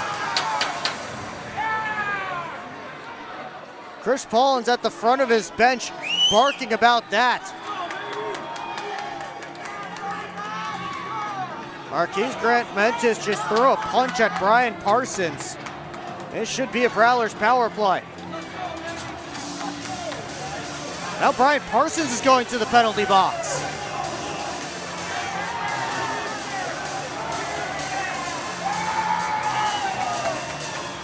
Grant Mentis wheeled all the way around to his bench, came back and gave Brian Parsons a punch. And they are both in the penalty boxes right now. You see Quinn Shevers there up and yelling at the Prowlers sin bin.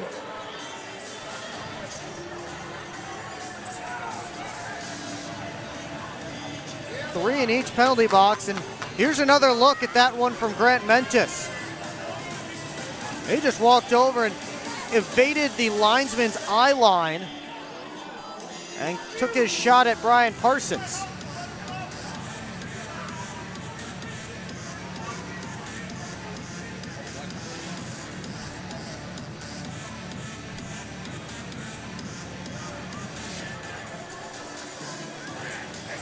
Prowlers captain Austin Federle and Wolves captain Dustin Henning getting the explanations.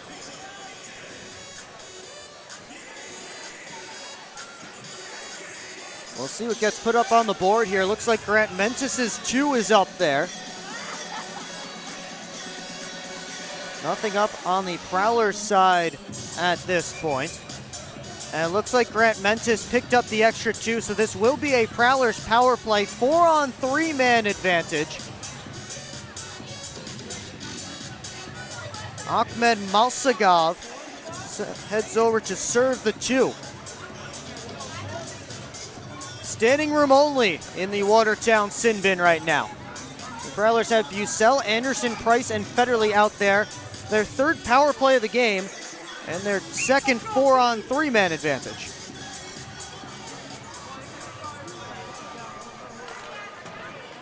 Off the draw, Prowlers set up.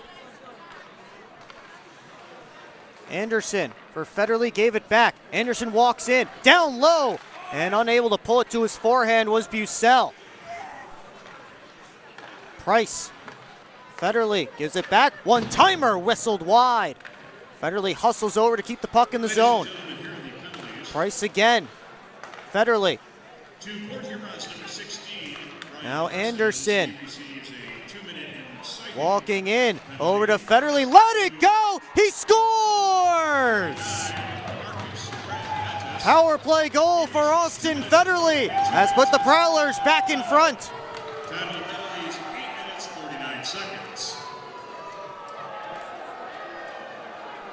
Good passing by the Prowlers. Little seam pass there from Anderson to Federle. May have gone 5-hole on Linville.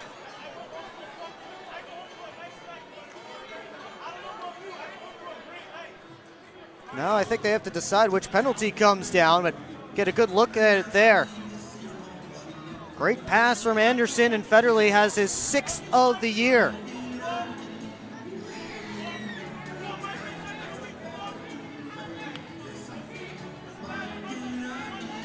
They're still figuring out who should come out of the box, whether it's Malsagov, who is serving Grant Mentis' penalty, or Shevers. Because Shevers has less time on his penalty, but that was also taken at the same time as Matt Graham. I don't believe that should change things. I believe it should be Shevers because he has less time.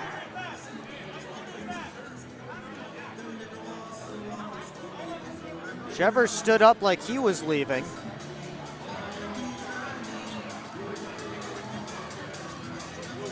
And instead it's Malsagov. So Malsagov steps out, which I believe means that Grant Mentis' penalty will come off, but we'll see in just a moment. They haven't taken it off the board quite yet.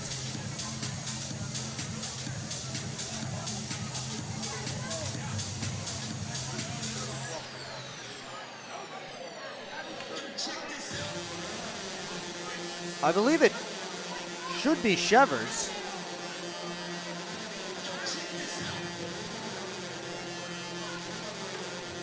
Looks like they're working on taking down a penalty right now. They haven't taken down any penalties off the board, so now I have no idea if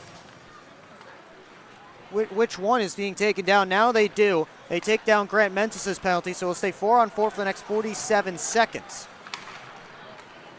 Filipov off to Varava. Centering feed off of Mishkin's stick. I guess I was wrong in my assessment of which penalty should be taken off. Take away in the near side corner. Mishkin up top. Hands it off for Varava right down Main Street. Varava with a shot swallowed up by Bailey Huber. will take a timeout. Austin Federley with a power play goal has the Prowlers back in front. We'll be back here on the PHP Network. Hockey is like a business. One missed pass can derail the perfect plan. Have Taft Consulting help you get your whole team on the same page. They have the expertise to help you follow through on all your goals. Find out how they can help you today by emailing taftconsulting@outlook.com. Explore 140 miles of stunning shoreline along Lake Huron in Michigan's Thumb Coast. Begin your adventure on a blanket of golden sand at one of our serene beaches. Connect with the historic atmosphere of our region's nautical influence and reconnect with friends under a blanket of stars. Plan your perfect getaway at bluewater.org.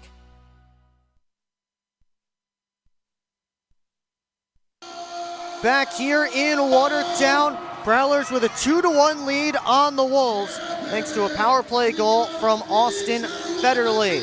We'll have 13 seconds more of 4-on-4 time. Officially, the penalties that came down, the Shevers and Graham penalties, were each 2 for roughing. And then Grant Mentis got 2 for roughing and unsportsmanlike, and 2 for unsportsmanlike conduct, and Brian Parsons got 2 for instigating.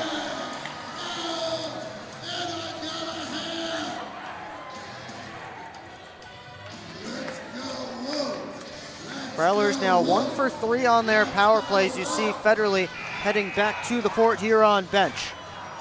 Right now his goal is listed as unassisted, but at the very least Blake Anderson should get an assist for that beautiful seam pass. Ben Brockway and Roger Powers, by the way, were released from the penalty boxes during that TV timeout after their fight. As we're back to a 5-on-5. Gagnon for Hakela. Try to continue it moving for Graham. Slips through. Graham gave it away to Newman in the slot, and Huber shuts down that opportunity. Sent off the boards and all the way down. Gordon flagging it down ahead of Bucell. McDonald bounced up to Newman. All the way out. Ryder hustling after the puck. Ryder gets there. Played it off of Gagnon. Puck lands in the far corner.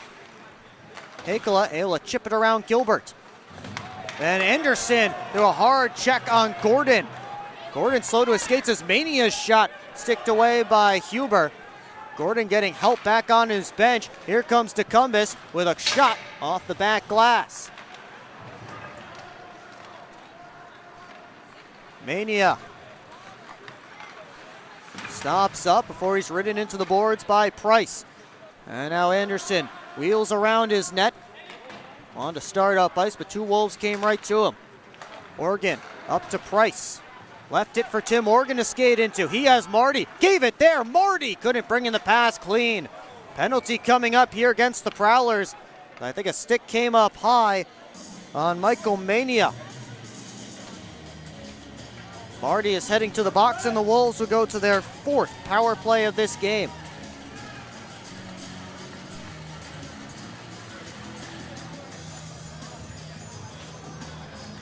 There's the chance. And yes, Marty's stick came up as he was trying to control that puck.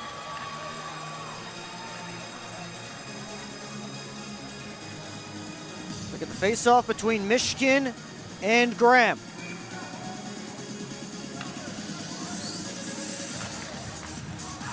And right off the draw, it's fired all the way down. Everybody on the Prowlers bench stood up because they thought it was coming to the bench. Make sure they didn't touch it on its way down.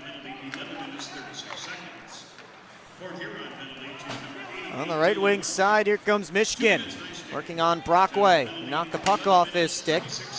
Moved around to Gordon. Sent all the way across the middle. Prowlers have a 3-on-1 shorthanded. Graham to Hakela. Tipped it on. Off the post. No! Hakela raised his arms in celebration. but the puck went off the post and ended up underneath Linville.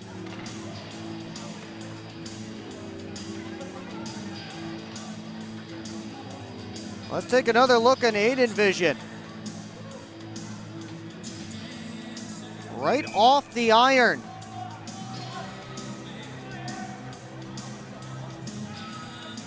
Oh, it stays 2-1, but the Prowlers got a 3-on-1 chance while shorthanded. They're still down a man for the next minute 23. Bencic has to start from scratch. Stepping around Luke James. Slid it on to Gilbert. Right wing side, bounced back to Grant Mentis, fed it across, but right on Lockhart's tape, and he clears.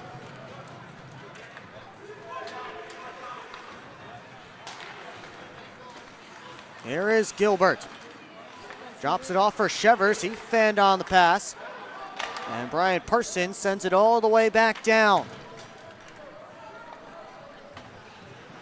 Price causing some trouble. Caused a turnover, and he plays it back to his defense as Parsons will waste some more time. Gagnon all the way ahead. Gordon gloved it down coming off the bench. Federley got in Gordon's way. Puck battled for. And a penalty is coming up here. Tripping called. And it looks like it will be against Matthew Gordon, so that will negate the rest of the Watertown power play of 28 seconds of 4-on-4 before the Prowlers go back up a man.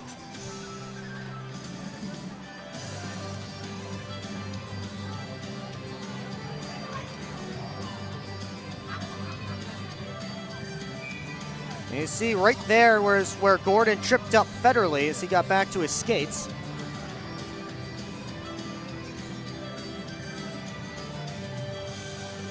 That power play did not go the Wolves' way in any sense of the words.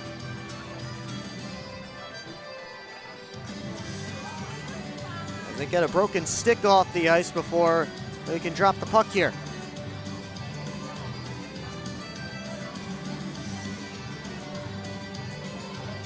Graham snaps the face-off back.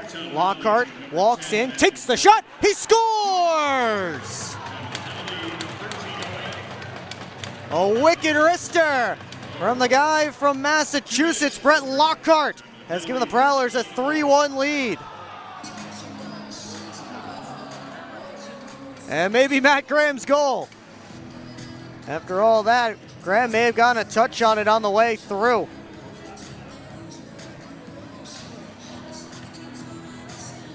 Graham was there in the area, and if it is indeed Matt Graham's goal, it'll be his 17th of the year.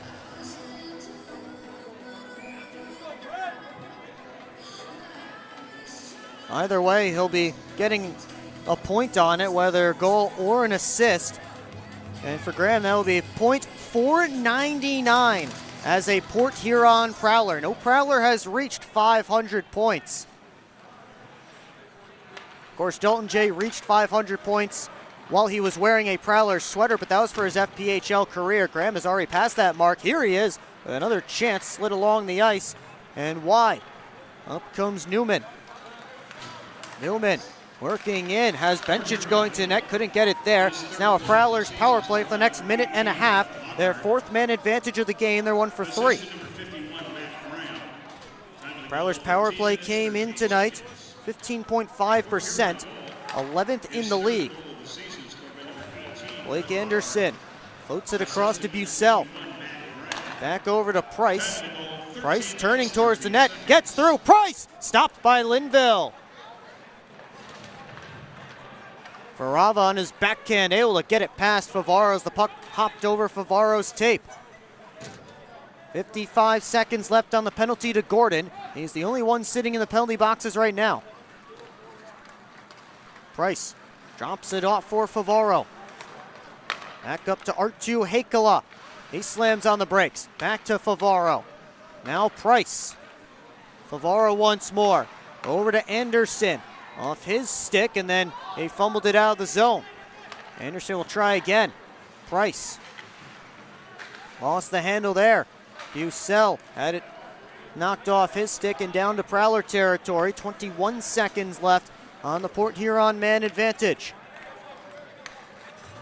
Left wing side, it's Price with Favaro going to net. Got it there, and Linville forced to get a piece as Nick Favaro tipped it on goal. Marty, Price. Walking back up top, Gordon's out of the box as Favaro got it over to Anderson. His rip blocked, and here comes Bencic on the counter. Bencic cuts in, takes a shot, stopped by Huber. Prowlers couldn't control it. Filipov for Michigan.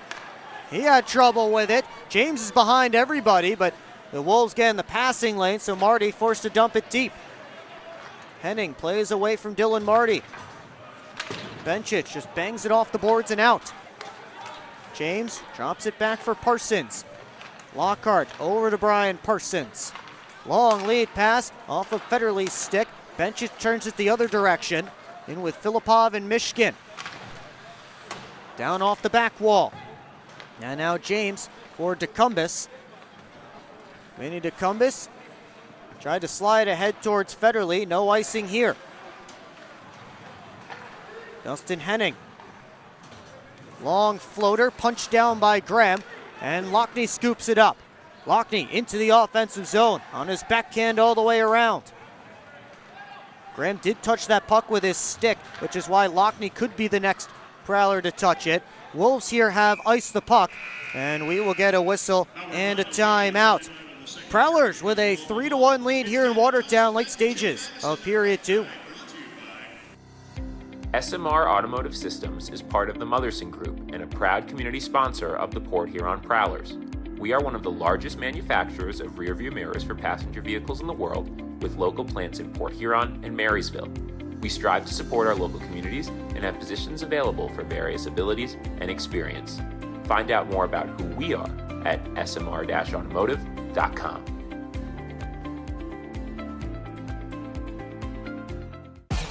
What's more authentic than a Hungry Howie's Detroit-style pizza?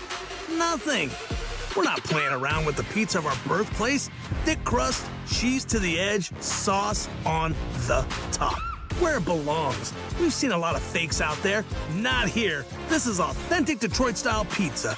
Order yours now online for $12.99. We sauce the top and rep for the 313 everywhere. We do bold. Hungry Howie's.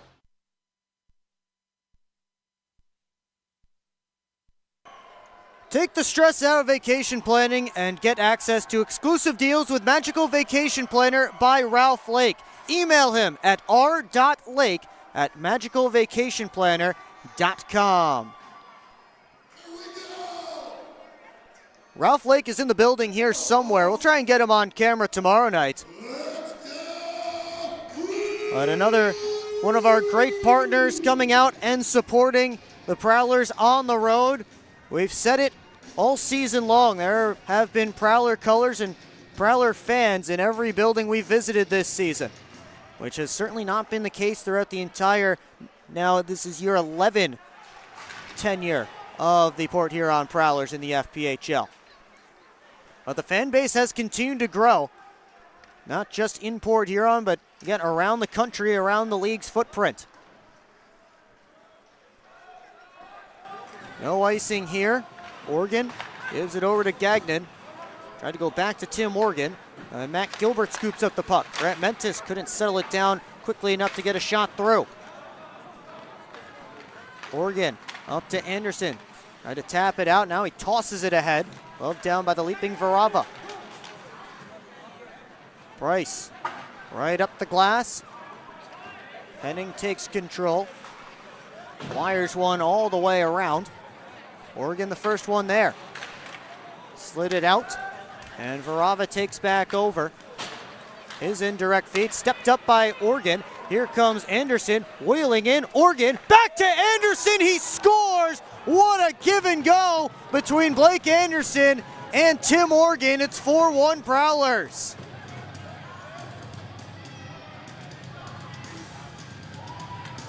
That's some pretty unselfish hockey. And a good step by Oregon started the whole play. Anderson to Oregon, and then that's a tap-in for Blake Anderson, his 12th of the year. Yet an unselfish play here from Tim Oregon. He recognized the defenseman turn to come towards him.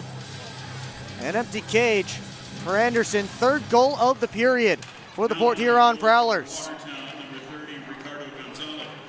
And that is the end of the night for Grant Linville. For the second time in a week, the Prowlers have chased a rookie goaltender, making his first pro start. Ricardo Gonzalez is now between the pipes. We'll get you the numbers on him now. He is 8-12-4 with a .358 goals against average and an .887 save percentage.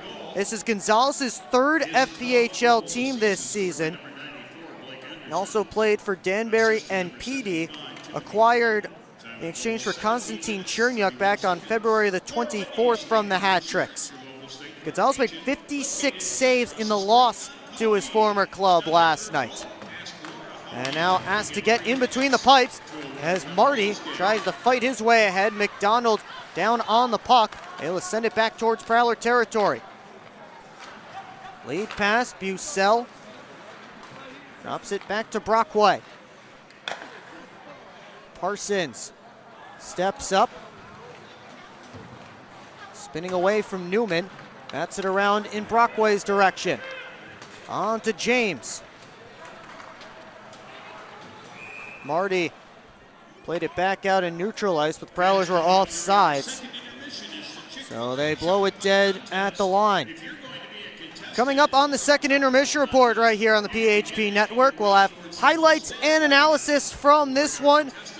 So far back from Brady Beaton, our PHP Network studios back in Michigan. We'll get tonight's edition of Keeley's Corner, the out-of-town scores, and much more. It's all coming up on the PHP Network. Brett Lockhart over to Gagnon. Lockhart is currently getting credit for that goal, by the way. That was the third Prowler goal. If it does stay Lockhart's, it's his third of the year. Whipped ahead. Pass from Mania was knocked away. Lockney back to Gagnon. Final minute of play here in period 2. Ryder slid it up to Filipov. Trying to sidestep a check from Lockhart, who poked it out of the zone. Loose puck grabbed by Dustin Henning. Skates back in. Flung it right on Huber, and he elects to glove it down and hang on for a whistle and a face-off. 41 seconds left in this middle period. Prowlers with a 4-1 lead.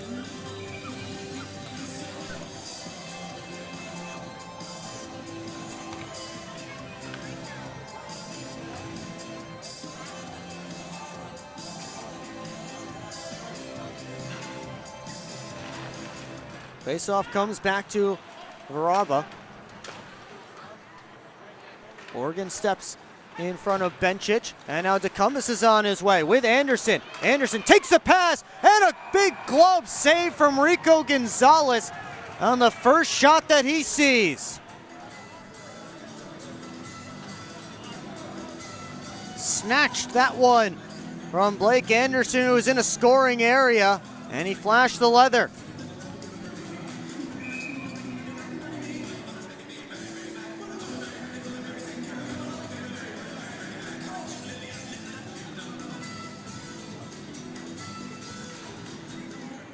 Off this draw, Hakala stops up, ran to the linesman. The Wolves move ahead. It's Filipov giving it over to Mishkin. His shot, he scores! The top line always dangerous for Watertown. FM Michigan pulls the Wolves back within 2 in the final seconds of period 2.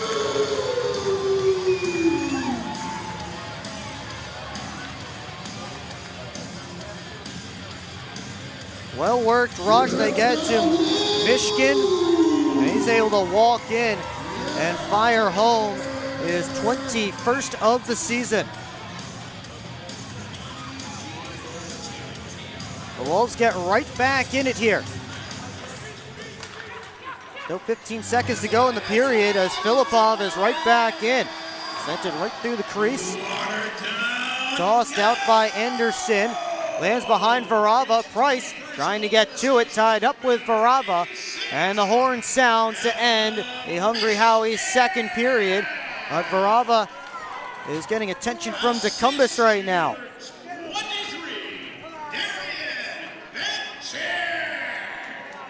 Prowlers get 3 in the frame, and they will take a 4-2 lead into period number 3. They chased Grant Linville in his first pro start. Again, the second time the Prowlers have done that in the span of a week. They did so with Matthias Smith of the Indiana Sentinels last Saturday at McMorran Place. Once again, coming up on the second intermission report right here on the PHP Network. Stick around, we'll have highlights and analysis from Brady Beaton back in our PHP Network studios back in Michigan. We'll also take a look at this week's edition of Keeley's Corner, the out-of-town scores, and much more. It's all coming up right here, only on the PHP Network, as you get a behind-the-scenes look at the Prowlers Tunnel here in Watertown. And we will take a break, and again come back with Brady Beaton with our second intermission report. Secure your seats for the Prowlers' next home game. That will be Friday, March the 20th, 7:05 p.m. when the Prowlers host the Topeka Scarecrows. It is Scout Night, and we are still accepting groups related to scouting. If your troop or pack wants to be part of Scout Night at McMorran Place, be sure to fill out the contact form on the Prowlers website. If you're not part of a troop or pack, you can also get to the game by getting your tickets at phprowlers.com/tickets, by phone at 810-985-6166, or by scanning the QR code on your screen now. It's online, phprowlers.com/tickets, by phone at 810-985-6166. Scan that QR code on your screen now to see what the new show at McMorran Place is all about. Prowlers take a 2-goal lead into period number 3. But first, quick intermission, and we'll recap the game for you when we come back right here on the PHP Network. Come on, guys, hop in. We're not getting in that thing. That thing's gross. Yeah, I wore my nice pants today. This thing could use a detail. Well, I don't know. Do you know anybody who could detail a boat? I think that guy could. Hi, I'm Logan from Ballard's Detail. I can detail your boat. From oxidized and faded to smooth and glossy, our professional compounding and waxing process will get your boat looking new again. Contact us today at 810-956-8318. Visit us on Facebook at Ballard's Detail LLC. SMR Automotive Systems is part of the Motherson Group and a proud community sponsor of the Port Huron Prowlers. We are one of the largest manufacturers of rearview mirrors for passenger vehicles in the world, with local plants in Port Huron and Marysville.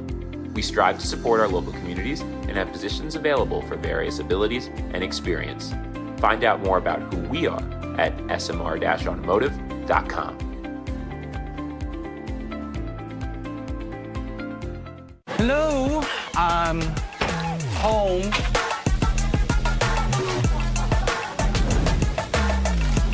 There he is. What is happening? Relax. We won. They brought back the snack wrap. Spicy or ranch? Spicy. Yeah, go. Yeah. Just one little bite. Can you stop? Oh, sorry. Gather your crew. Snack wrap is back. This isn't working. LJ, pass me those pliers. No look behind the back pass. It's a whole play. I'll take. Come on. Gap up. Close the gap. Close the gap. What are we saying? This isn't working. We need a shift change. Let's bring in the professionals.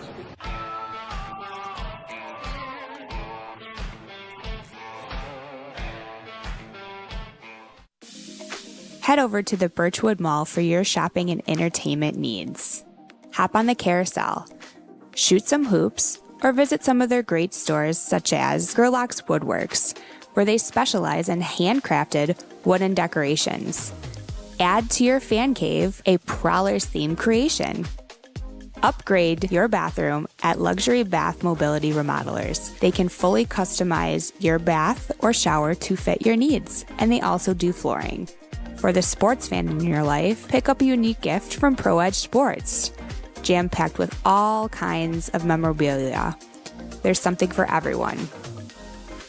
And it's not a trip to the mall without Auntie Anne's pretzels. Grab a freshly made full-size cup of pretzel bites and wash it down with some frozen lemonade.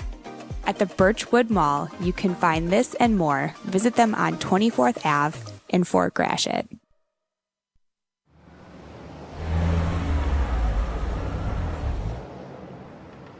Hey guys, what's going on? Hi guys, we just stopped at Industrial Park Marathon to get some fuel and some snacks before the Prowlers game at McMorran. Nice. Yeah, we just stopped by here at Industrial Park Marathon so I can get a Slurpee before the game. Wait till after the game. If the Prowlers score 3 or more goals, Slurpees will be free. Thanks for the info. I'm going to get my Slurpee after, but we'll see you at the Prowlers game. See you at the game. Go Prowlers! Yeah, I don't know about this one, fellas. Boys, we don't overcome adversity by backing down. But yeah, I don't know about this one. That's reassuring. We're so screwed. All right, boys. Here's the game plan. LJ, you start with bananas. B-Way. Wait, why do I have to do the bananas? Because you're the softest on the team. I don't want the bananas. This thing is going to melt. We got to hurry up. I won't do it. Okay, both of you. I will do the bananas and the whipped cream. Fets, please continue. Who's paying for this anyway? I am. I just bought my tickets for the Prowlers game this weekend, and the Milk House gave me 25% off my order. Fets, why'd you buy the tickets? You're literally on the team. For the discount. So are you all ready to give it a try? Oh, we're ready. It's true. Get 25% off your entire order at the Milk House, October through April. Simply show your ticket stubs at checkout and enjoy your discounted treat.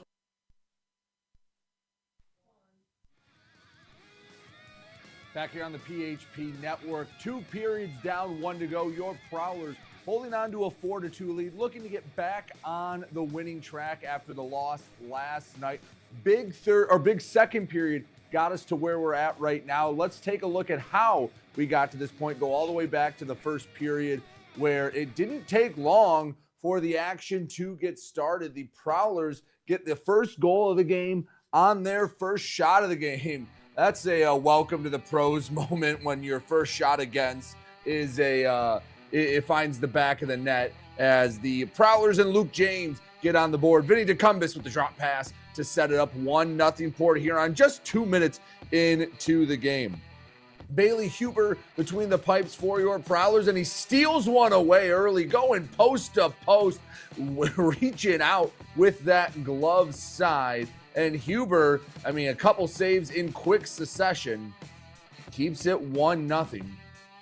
Watertown, though, would get back on the board and even up. A quick trigger from the traveling man, Marquise Grant Mentis. He's seen just about every rink the Fed has ever had.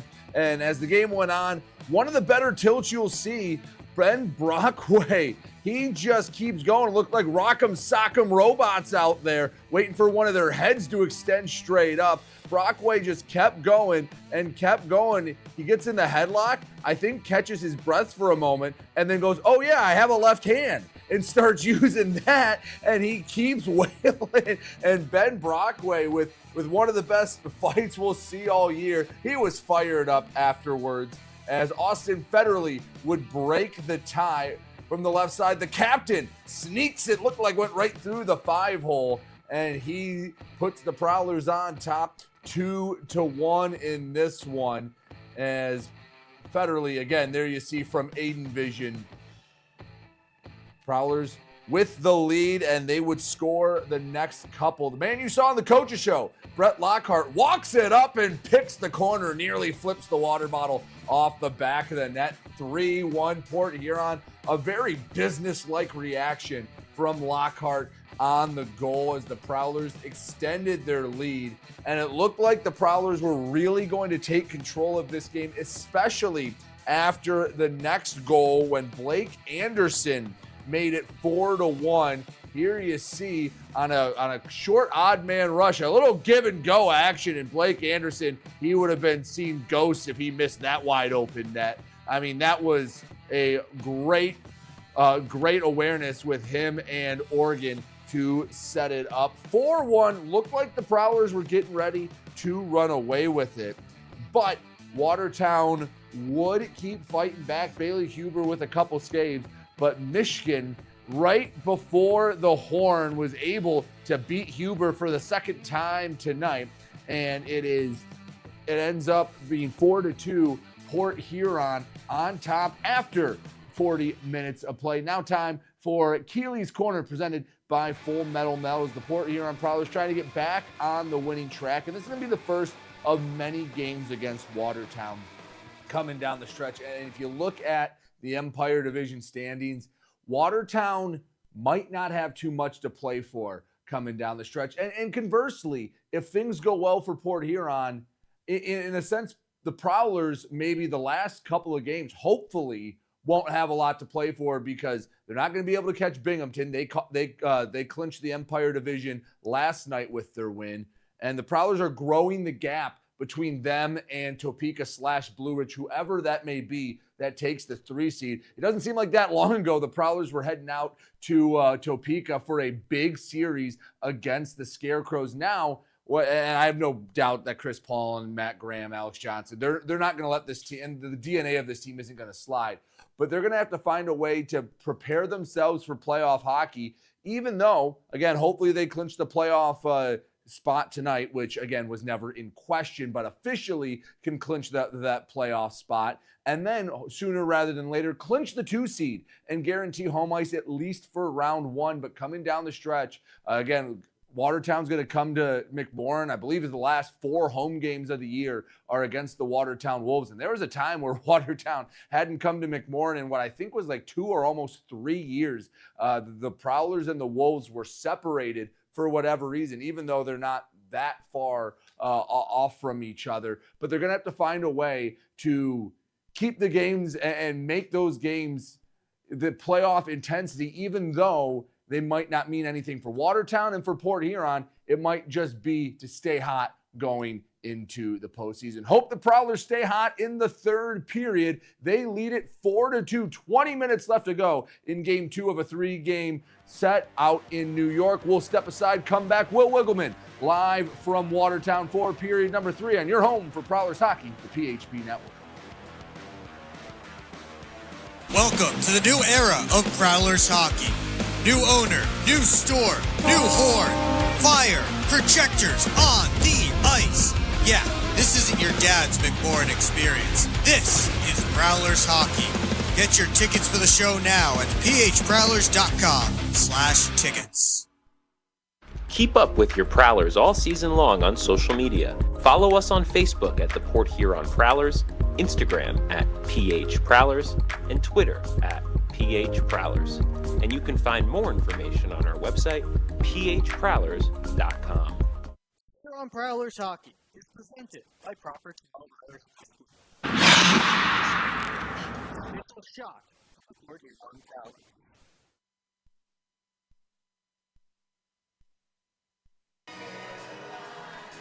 They're singing Sweet Caroline here in Watertown. Still cold, still feels like winter. The ferns and other plants have not yet popped up. We are very cold here in Watertown, but the Prowlers are red hot offensively so far in this game. They have a 4-2 lead. Before we continue on, let's take a look at what's next for the Prowlers at their upcoming schedule. They'll wrap up this 3-game weekend, and they will get ready for another 3-game weekend. Tomorrow afternoon, 4:30 p.m. against these same Watertown Wolves. We'll have that for you here on the PHP Network. And then a busy week coming up. Once again, 6:30 p.m. at Wings Etc. for the Prowlers Coaches Show. That will be on Wednesday the 18th. Player TBD. Maybe submit your picks for who you would like to be on the Prowlers Coaches Show. But again, 6:30 p.m. there from Wings Etc. And then on Thursday, the Prowlers will be in Indiana. That is a rescheduled game after the one in January got postponed due to weather. So a 6:30 p.m. start on Thursday night in Indiana. Then the Prowlers will return home to start a 4-game homestand. The Topeka Scarecrows are in town this upcoming weekend. and then the Wolves will be in town in the final weekend of March as we are just careening towards the start of the Commissioner's Cup playoffs. Let's take a look at what's going on around the league. We get to our out-of-town scoreboard presented by Love After Hours Boutique and Boudoir. And the game in Danbury has gone final 5-0. The Binghamton Black Bears shut out the Danbury Hat Tricks, which means the Prowlers can clinch their spot in the Commissioner's Cup playoffs with a win of any kind here this evening in Watertown. Brandon Shantz picked up a 26-save shutout in his pro debut. It's 3-3 in Athens between the Thunderbirds and the Rock Lobsters. They play late in period 3. Gus Ford, Karsten Carrick, and Philip Virgili had the goals for the Lobsters. Jan Salak, Roman Kramer, and Zach White for the Thunderbirds. Tight one as well in South Carolina. The PD Ice Cats are holding on to a 4-3 lead over the Columbus River Dragons late in the third. Dom Della Savita, the former Wolf, has the only goal of period number 3. And it's, again, 4-3 for the Ice Cats. Scarecrows and Sentinels are still locked at 1 goal apiece in Indiana. They are getting set for the start of period number 3. They've already started the third down in Virginia. And the Blue Ridge Bobcats lead the Biloxi Breakers 4-1. Nick Stuckless and Demid Podrasov added goals in the second period for the Cats. Podrasov has 2 in the game for Blue Ridge. Finally, the Monroe Moccasins are leading the Baton Rouge Zydeco by a score of 2-1 in the Battle of the Bayou. Andrew Ballant and Kyler Matthews has scored for the Mocs. Don Carter Jr., the only goal for the Zydeco.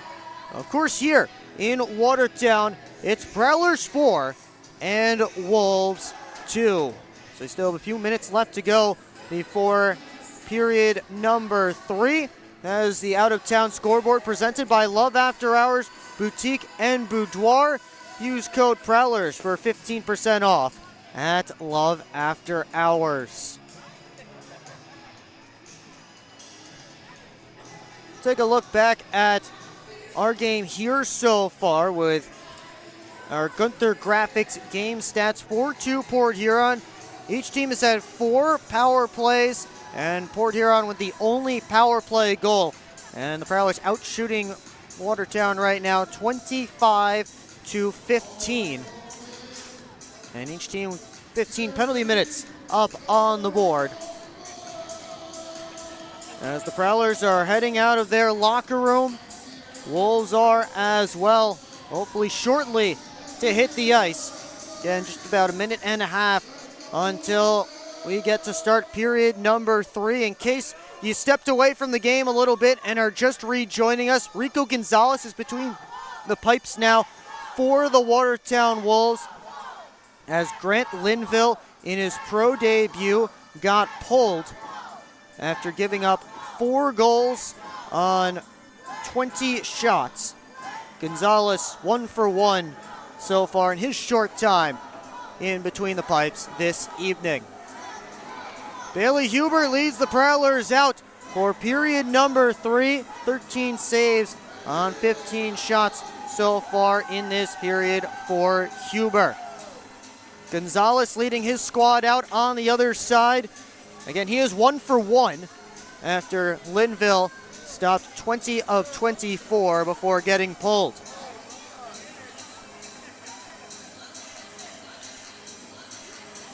So we get set for the CJ's third period. And if you missed the intermission report, again, if you're just getting back here, the Prowlers, with a win of any kind this evening, will officially clinch their spot in the 2026 Commissioner's Cup playoffs. And that's due to the victory for the Binghamton Black Bears over the Danbury Hat Tricks.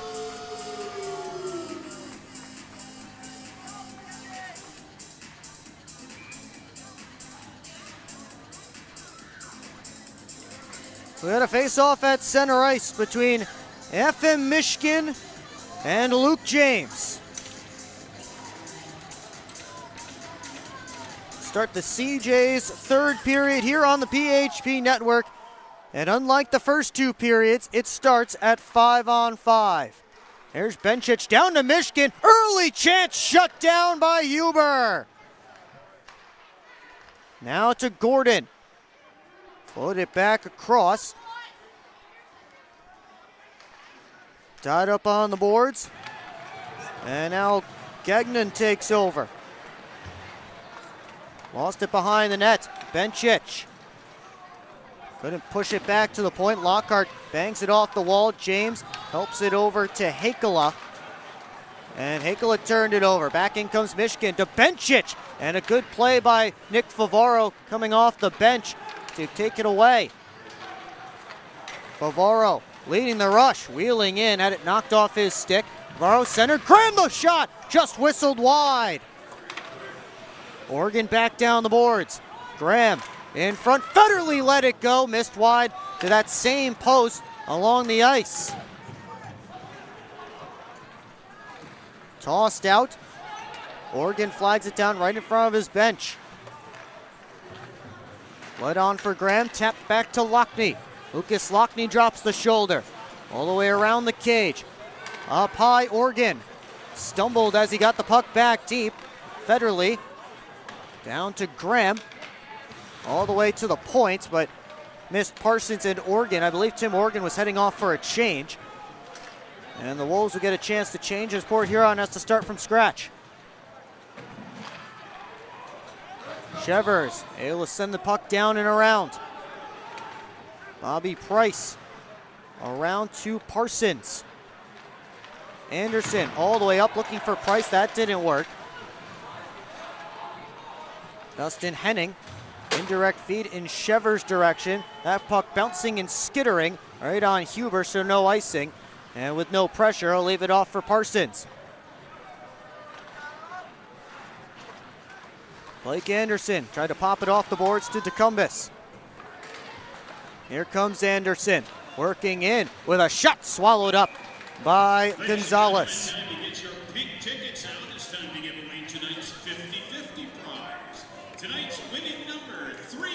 2:41 gone in period number 3. Prowlers trying to hold on to this lead to officially clinch their spot in the 2026 Commissioner's Cup playoffs. And again, I say that as if it's not going to be a sweat for the Prowlers to make the playoffs. They are going to be in the playoffs, but they can just officially get that X next to their name tonight. As for Rava, flags down the dump, played it right into Bucell. James beats Powers to it. James getting back after the puck. Cycle to Bucell, kept it moving. Hakela working on Varava, handoff for Bucell. Bucell, Gagnon, didn't get much on that shot as it popped over top of the net. Gagnon in tight, sent it across. Graham stopped by Gonzalez. Graham had it on his backhand. Gagnon kept the puck in on the clearing attempt. Here is Graham passing it off to Lockney. Right on goal, kicked out by Gonzalez. Prowlers buzzing in the early stages of the third. Port Huron trying to get its second line change going since getting the puck in the offensive zone. Ryder couldn't bat it out. Here's Anderson wheeling. Graham, one-timer, that was blocked. Varava got it. And now Ryder tries to skate ahead, bounced it out. Oregon trying to go the other way, but now we have a fight between Graham and Varava. Varava trying to get that right arm free. Graham holding him at arm's length. Now Graham comes over the top with a right. Varava responds. Varava tried an uppercut. Now Varava pounding away, and he swung Graham down.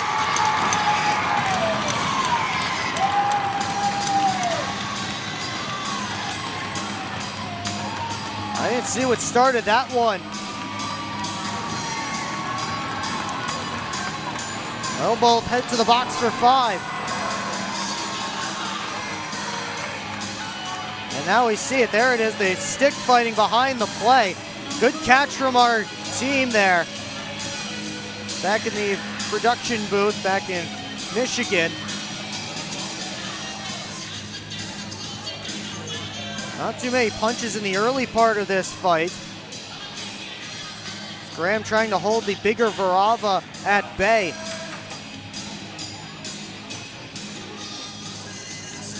Before they finally swung down to the ice. Got a face-off here at center. A lot of positivity for the Prowlers, though, out of these first couple minutes of the third period. They held the puck in the offensive zone for a long stretch.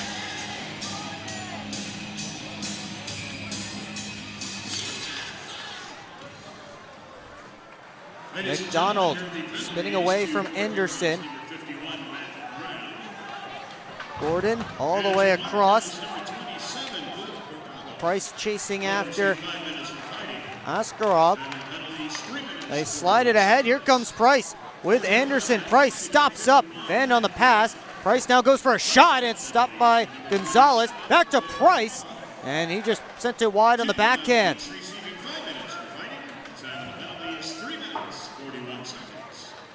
Mania for a Hall.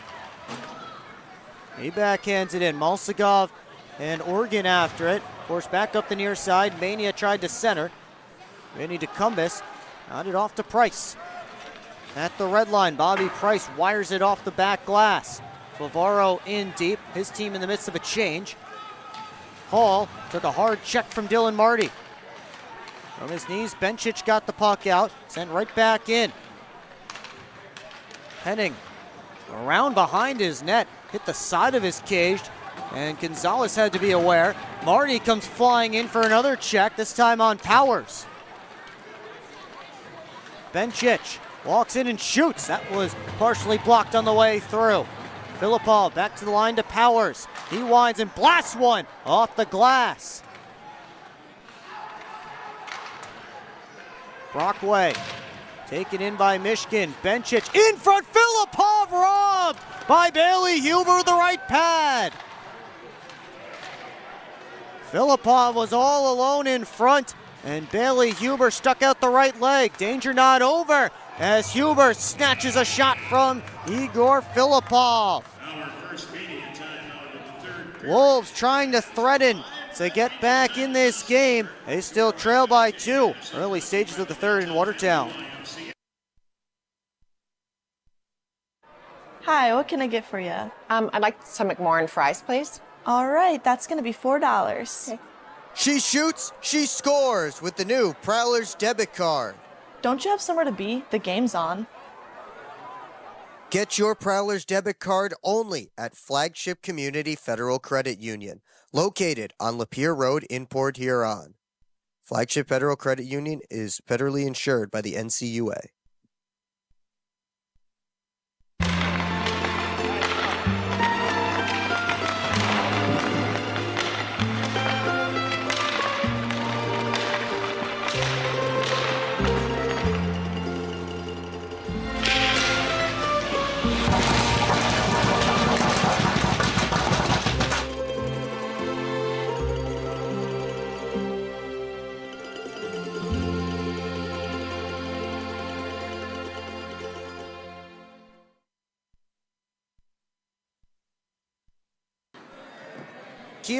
Back here in Watertown, 5.5 gone in the CJ's third period. Prowlers still with a 2-goal lead, but under lots of pressure from the Wolves' top line on that last shift. Both teams make changes coming out of the timeout as Hall and James get set for the face-off. James won it back. Gagnon trying to wheel behind his net. Couldn't bring the puck with him cleanly. Prowlers trying to force it out. McDonald dumps it back deep, and it's gloved by Huber. We're going to face off to Huber's left this time. Prowlers making another change.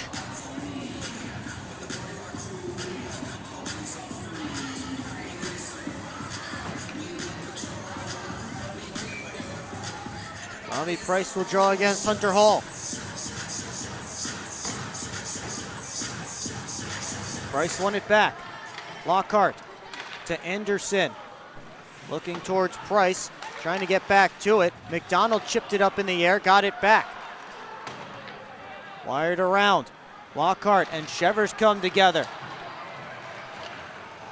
Hall cutting towards the net. Poked off his stick. Hunter Hall tried to backhand it deep. Up comes Lockhart with it. Tried to slide to Anderson, but Hall cut that off. Hall with Newman going to the net. Sent it there. Sticked away by Huber. Anderson got it out. Glove down by Powers. And then Price went sliding into the boards in Wolves territory. Here comes Blake Anderson with a rising shot off the glass. Lockney able to one-hand it towards Anderson. Oregon backpedaling. Up to Federley. And now he starts up. Federley gets the red line. Pass over to Oregon, and Lucas Lockney just could not stretch and stay onside, so got a whistle and a face-off. There was Bobby Price sliding into the boards, and the Shevers and Lockhart dispute continues throughout this game. You saw it there at the end of that replay. Prowlers are on the ice, so grab a glass of Proper 12 Irish whiskey. Proper 12, the official shot of the Port Huron Prowlers. Please drink responsibly. Ryder off for Gilbert. That didn't work. Hakala had to sidestep the oncoming Dustin Henning. Powers, chip off the glass. Gilbert back for it. Sidestepped most of a check from his number 88 opposite Dylan Marty. Ryder up to Gilbert, left wing side. Gilbert dangles through and then dropped it off to only Bobby Price. He's wearing the different colored jersey tonight. Price slips through, has Anderson in front, sets it on goal, and Gonzalez made the save. Ryder trying to move it out, behind the play, there's a melee! Grant Mentis, and now Shevers on the bench is punching out a Prowler, that's Lockhart. Quinn Shevers from the bench, and now Moore as Price tackled Grant Mentis to the ice.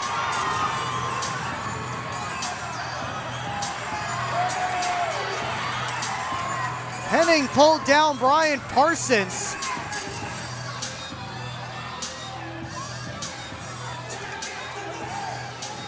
And then Parsons gave Gilbert a shove. That threatens to boil things back over. Price is heading over to the penalty box.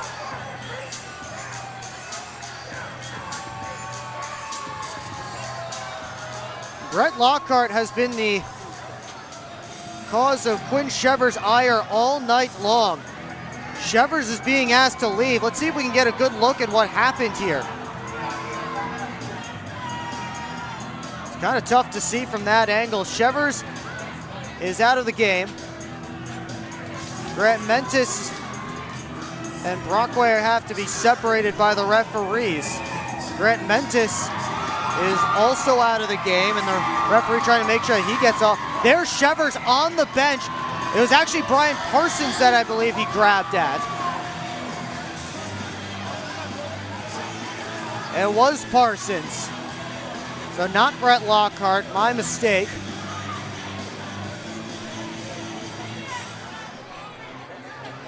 This will take a bit to figure out. There it is. Grant Mentis had Parsons pinned, and then Shevers grabbed Grant Mentis. A couple of Prowlers went after Marquise Grant Mentis. And then there's Shevers coming off the bench to throw punches at Brian Parsons. Then Price tackled Grant Mentis.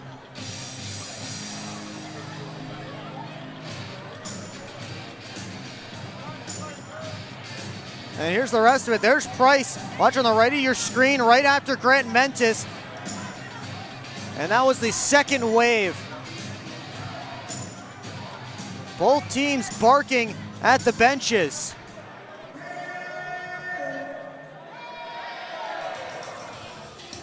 Conversations being had. I think everyone making sure they have the right sticks. Indeed, that is the case. There's a Prowler stick that ended up on the Watertown bench, and they're trying to return that to its rightful owner, that being Vinny DeCumbus. Bobby Price is the only one sitting in a penalty box.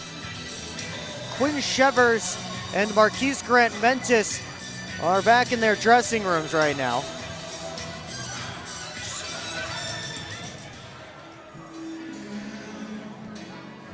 I would very much expect supplemental discipline for Shevers, who again was standing on his bench when he started engaging with Parsons and threw those punches. There you see him there. He's on the bench. On the bench, they stepped off. They keep throwing. Shout out to whoever opened the door for him, I guess, but it's kind of crazy.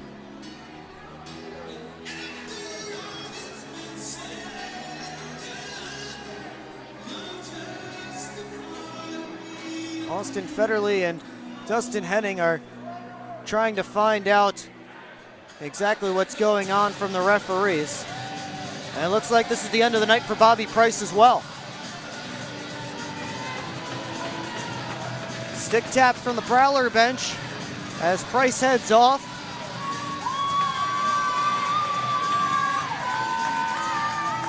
And Price in the tunnel had some more words for the Wolves bench.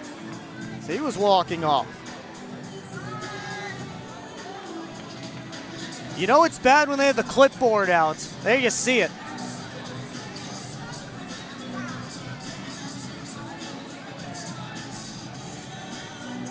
Steve Cook and Eric Holvig, the referees, trying to figure things out. Let's get another look at this one. What? There's Quinn Shevers. He's still on the bench throwing punches at Brian Parsons, and then he steps out. And then it got even uglier when Price went after Grant Mentis, who had put Parsons up against the bench boards originally. These teams play again tomorrow afternoon at 4:30 p.m. You'll be able to watch that here on the PHP network.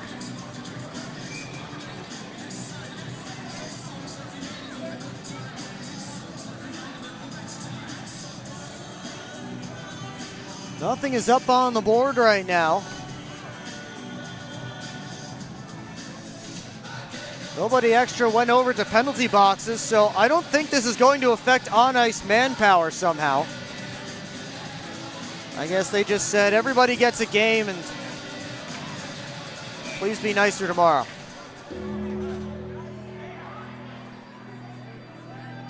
We stay 5 aside here.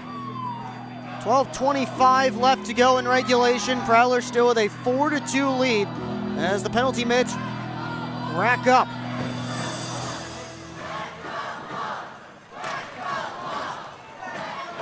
Ladies and gentlemen, here are the penalties. They start announcing the penalties here in Watertown as Matthew Gordonson, the cross corner dump in. So Price got 5 for fighting and a game. Benchich tried to slide down low. McDonald at the point. Wrist shot blocked by Oregon. He starts up. Now Parsons also got a game misconduct. 2 for instigating, a 5 and a game. And then Grant Mentis and Shevers also got game misconduct and 5 for fighting, and one of them also got 2 for instigating. So it all evens out here as Blake Anderson works up the boards, trying to spin away from Benchich, and he does. Grant Mentis with a pass, a shot by Gagnon, stopped by Gonzalez, and now Hakela getting into it with Hunter Hall. Hall's dropped one of his gloves.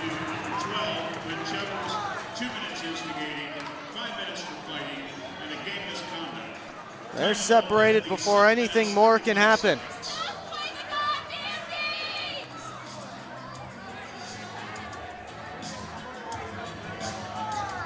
Fans here in Watertown just want to see some hockey.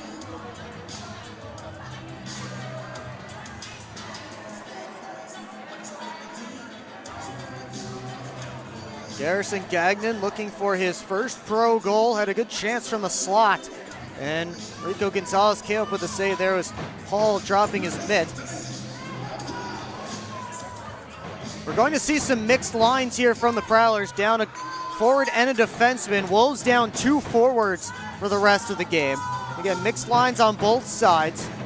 5 defensemen left for Port Huron, and Graham and Varava still in the penalty boxes after their fight. The Prowlers currently down 2 forwards as Gagnon sends one through, ends up off the near side corner boards. Lockhart got the puck back down deep. McDonald move back to the near side. Newman, indirect pass all the way down. Gilbert the first one there. Cycle it around to Hall.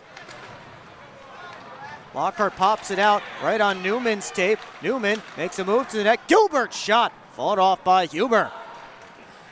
McDonald gave it over. Powers with a shot through that Huber's able to cover up. Bucell and Hall having a conversation. Hunter Hall saw a lot of the Prowlers last season, former Motor City Rocker. And now that everybody seems to be playing nice, they'll let Graham and Varava out of the penalty boxes, but a good save there from Huber through all the traffic as Roger Power sent the puck through.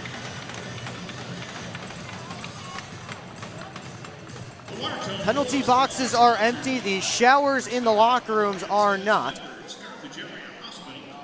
Claxton Hepburn Medical Center in Campus, North Country Orthopedic Group, and Meadowbrook, keeping your healthcare local at North Star Health Alliance.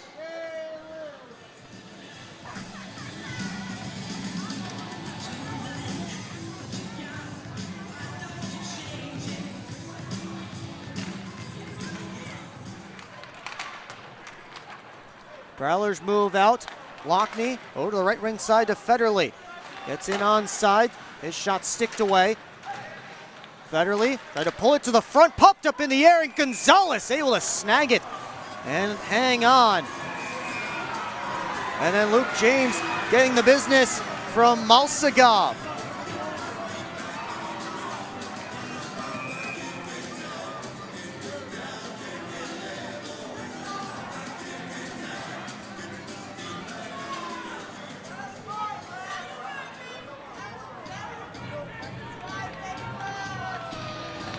Malsagov is heading to the penalty box, and the Prowlers will go to the power play here.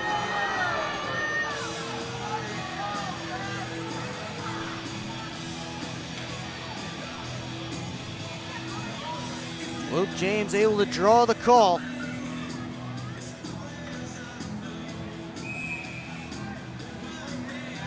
Port Huron to its 5th power play of the night, 1 for 4.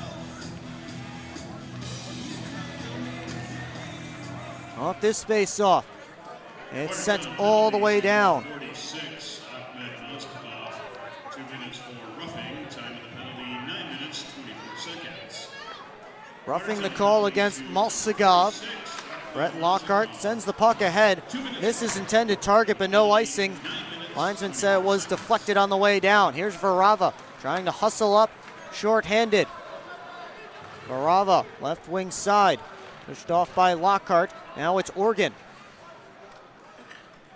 We hit the halfway point of period number 3. Prowlers still with a 4-2 lead. This third period has been more about the rough stuff than the goals. See if Port Huron can get its 5th of the game and 2nd on the power play. But Graham couldn't bring the puck in, and Newman able to clear. Federley in no hurry. About halfway through his team's power play. Marty picks up speed, slips past Hall. Marty slides it all the way around the boards. Anderson gets it back deep, and it comes back to him. Blake Anderson sets up. Navarro couldn't get everything he wanted on that one-time blast.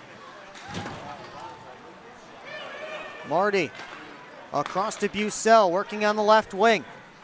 Bucell backpedals. Marty looking down to Bucell.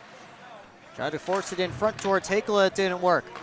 Marty over to Anderson. And on the attempt towards the net. Got it down and around to Hakela. 13 seconds left on the Prowlers power play as Favaro's stick is broken. He had to drop it and head to the bench. I suspect that happened when he sent that one-timer on. Here comes Anderson back in with Bucell. Anderson drops it, looking for DeCumbis. Couldn't bring it in. Now Lockhart spins away. Back to 5-on-5 as Anderson works his way up and cycles it back down the wall. DeCumbis to the middle to Anderson. Has to step around Filipov. Anderson floats it back this way. Lockhart, DeCumbis, back to Lockhart. Couldn't get a good stick on it.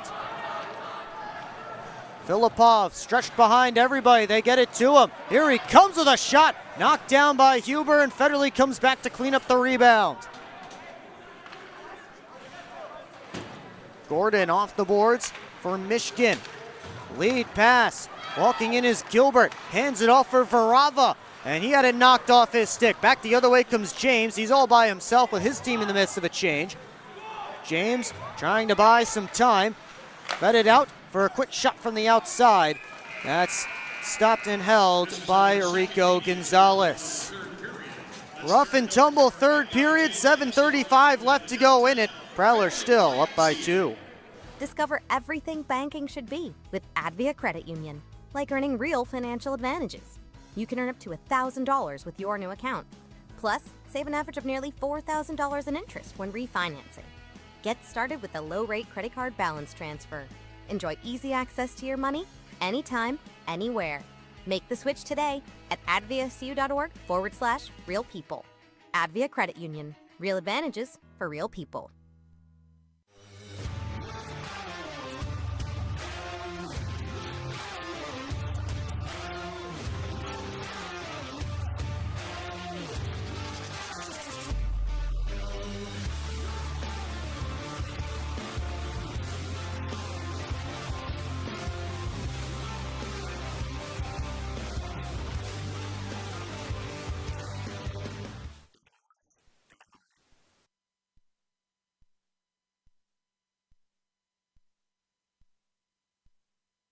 Back here in Watertown, 7:35 left to go in regulations. The Prowlers with a 4-2 lead, and as a reminder, if the Prowlers do finish out this game with a victory, they will officially clinch their spot in the Commissioner's Cup playoffs.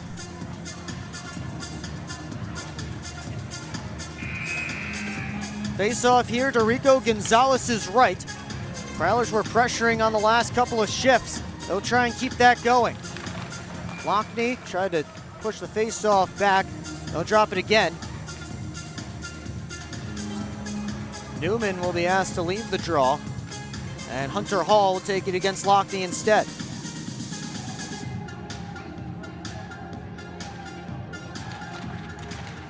This time tied up between some skates. Ends up below the goal line. Gordon has stolen by Lockney. Centered. Graham trying to bounce it towards Federley. Instead, it's Hall who comes up with the puck. Hall gets in. Working on Organ. Pushed ahead to Graham. And now here comes Lockney. He had it knocked off his stick. Just kept in at the line by Varava for a moment. Prowlers making a change. Hall, lead pass, partially tipped by Hakela. Huber comes out to stop it for Lockhart. Garrison Gagnon ahead to Blake Anderson. Anderson wheels in. Anderson, nice move with a shot off the glass. Varava saucers it ahead. Lockhart chased by Bencic. Wheels around his net. Here comes Brett Lockhart. Tried to make a pass, goes off of Roger Powers' stick. Varava over to Michigan. Now Filipov tried to send it towards the net. Michigan took a hit. Filipov trying to spin away. Here comes Michigan up top. D-to-D pass. Powers floats it through. That was deflected. Not sure if it got all the way to Huber or not. as DeCumbus and Filipov were tied up in front. Back on goal, cut off by Gagnon. Blake Anderson works back into his own end. He was surrounded though. Wolves took the puck. Anderson made a nice play to get it back. Got through Powers. Here's Bucell in front and a save by Gonzalez. Bouncing puck eluded a couple of Watertown defensemen, and Jamie Bucell found it right in front, tried to go to the backhand. Enrico Gonzalez comes up with the save. Powers couldn't settle it down with his glove. They swiped at it, and all of a sudden it was on Bucell's stick.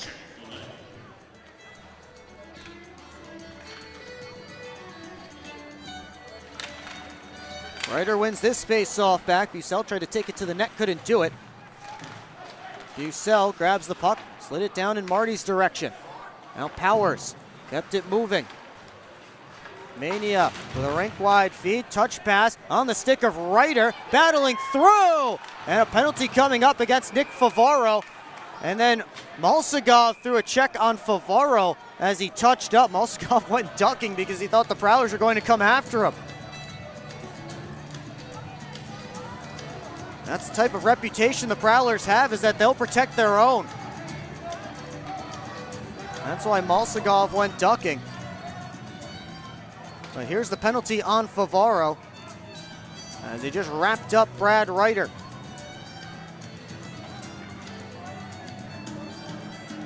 Holding is the call, as you see Luke James finishing up his conversation with Malsagov from the bench. Fifth power play of the game for Watertown. 5:20 left to go in regulation. If the Wolves do get a power play goal here, that could make the end of this game very interesting. So a sizable kill here for Port Huron.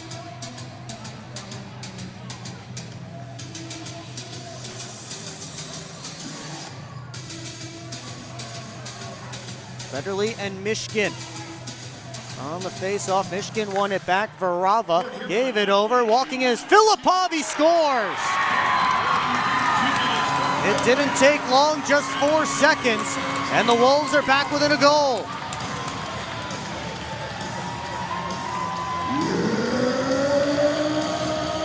Who else but Igor Filipov, the goals, assists, and points leader for the Wolves. Walked in, made a nice move to change the angle on the shot. And Filipov has his 26th goal of the season.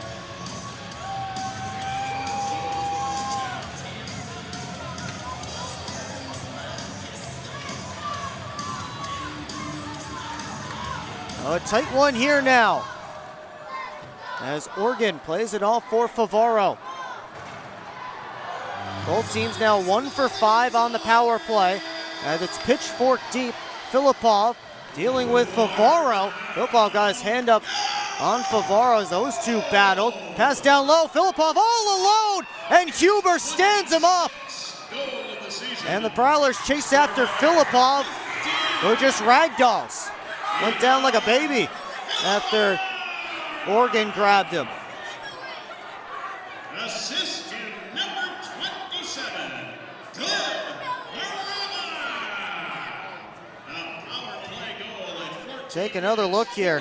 Seconds. Watertown goal. Filipov right in front. Huber with another big save. He's been paramount in this game. Lots of huge stops for Bailey Huber. We'll take our final timeout. 4:52 left to go in regulation. And the Prowlers hanging on by just a goal. Discover 1195 Gastropub in Marysville. Burgers, pizzas, apps, and pub favorites like filet mignon and grilled salmon. Open Monday to Friday, 4 to 9 p.m., weekends 12 to 9 p.m. Join us for happy hour, Monday to Thursday. Enjoy half-off bottles of wine every Wednesday, and don't miss Thirsty Thursday with $4 draft beers. Great food, cold drinks, good times. That's 1195 Gastro Pub. It's time to wake up on the sunrise side of Michigan. Wake up to beautiful beaches. Wake up to vibrant urban landscapes. Wake up to unique eats. Wake up to charming coastal towns. Wake up to cozy entertainment. Wake up to Michigan's Thumb Coast. Plan your perfect wake-up call using bluewater.org.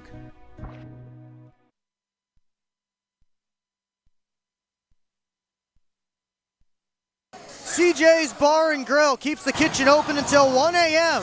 and gives you a discount for wearing Prowlers gear on a home game day. It's the perfect place for all of your post-game celebrations. Prowlers hoping to celebrate officially clinching the Commissioner's Cup playoffs. They can finish off this one here tonight. They've seen a 4-1 second period lead dwindle down to 4-3.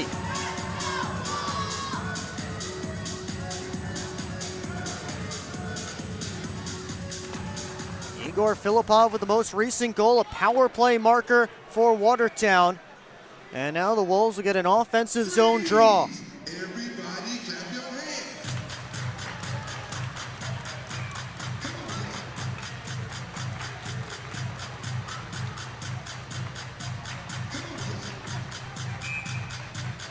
Well, face-off coming to Huber's left. It's Gleb Farava got the only assist on the goal by Filipov.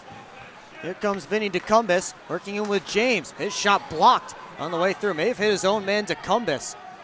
And I believe he did as DeCumbis kind of hobbling back to a defensive position. Now to the bench. Icing called here against Watertown, so the Prowlers will get to make a complete change.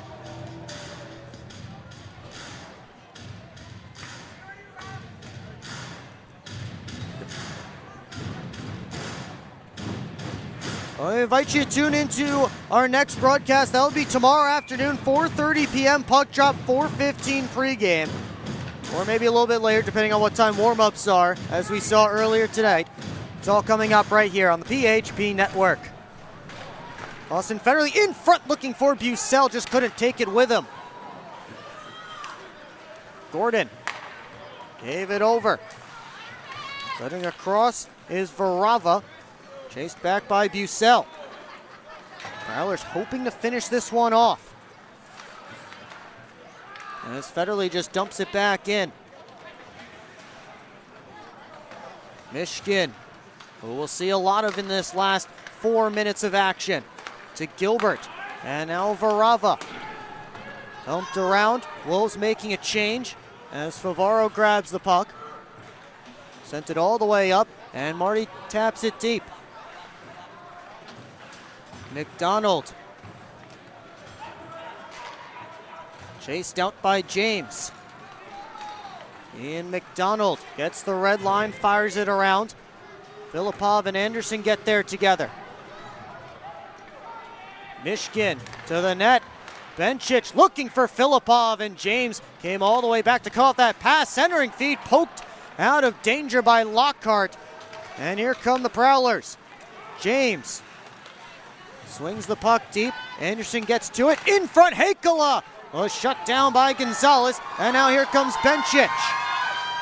Benchich to the net, sticked up and out of play by Bailey Huber with a tick under 3 to go. We'll keep an eye on Rico Gonzalez down the goal crease to our right.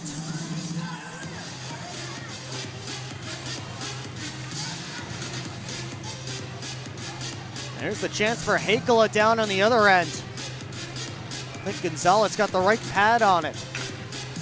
Not sure Hakala got everything he wanted on that shot either. Graham and Hall ready for this face-off.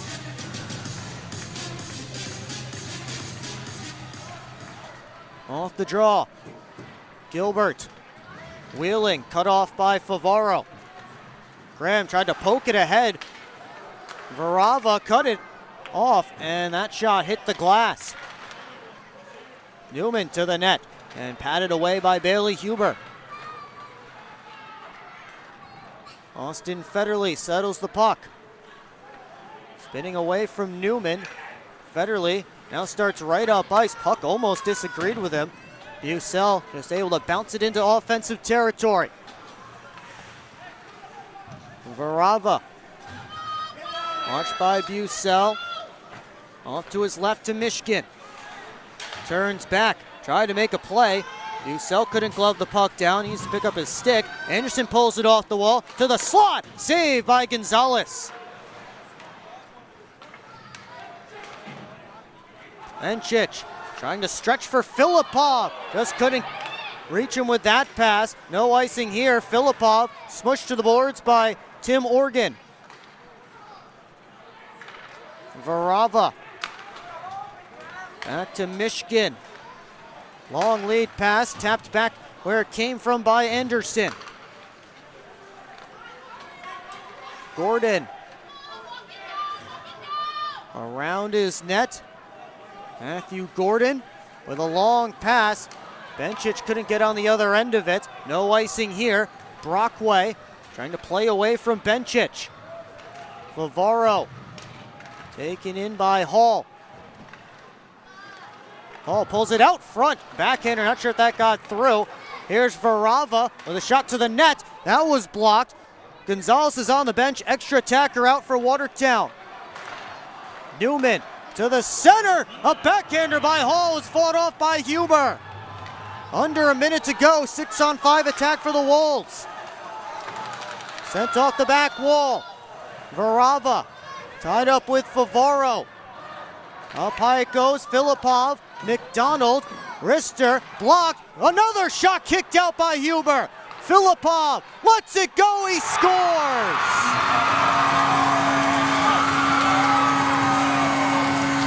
Second of the period for Igor Filipov. Ties it with 36 seconds to go.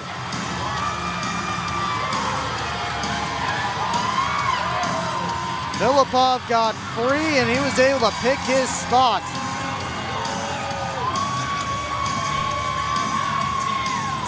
And the Watertown Wolves have battled back from a 4-1 deficit to tie it at 4 in the game's final minute.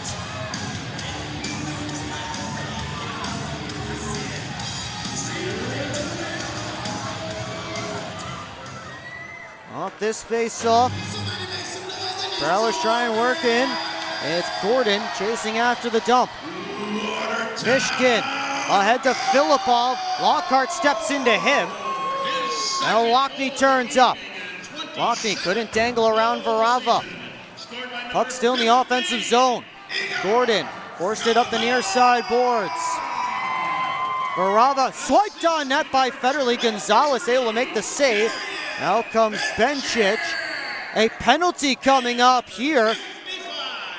And it looks like it's going against the Watertown Wolves. It's Igor Filipov to the box with 4 seconds left in regulation in a tie game.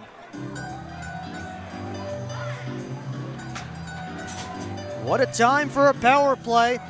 Port Huron's man advantage is 1 for 5. See if they can get something going off a quick face-off win. If not, then this game will go to overtime. Prowlers can still clinch the playoffs if they win in overtime. They only need 2 points.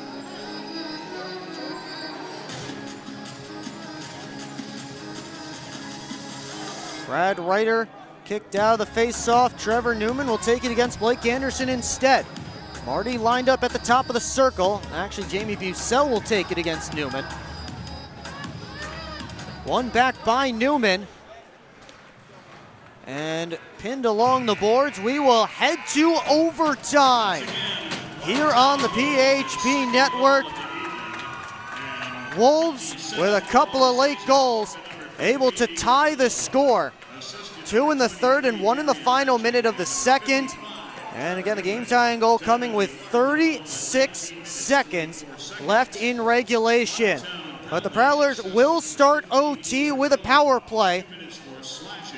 And if they score that goal, that next goal, then they are officially off to the Commissioners' Cup playoffs. We'll be right back with overtime on the PHP Network.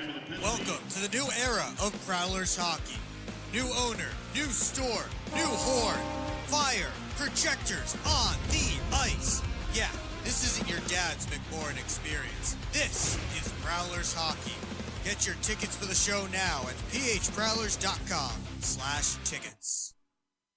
Keep up with your Prowlers all season long on social media. Follow us on Facebook at the Port Huron Prowlers, Instagram at PHProwlers, and Twitter at PHProwlers. And you can find more information on our website, phprowlers.com.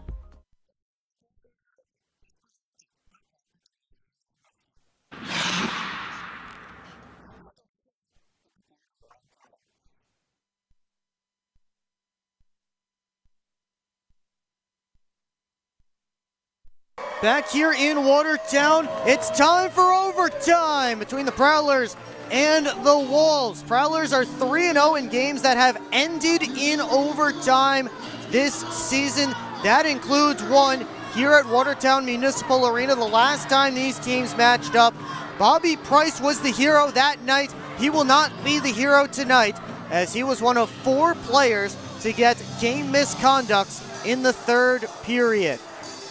Port Huron will start the overtime with 55 seconds of a 4-on-3 power play. So we switch to our Love After Hours overtime, Prowlers After Hours. Port Huron going with Graham, Lockney, Federley, and Anderson. All the Wolves start with Ryder, McDonald, and Henning, as the Prowlers are on the power play. We're underway.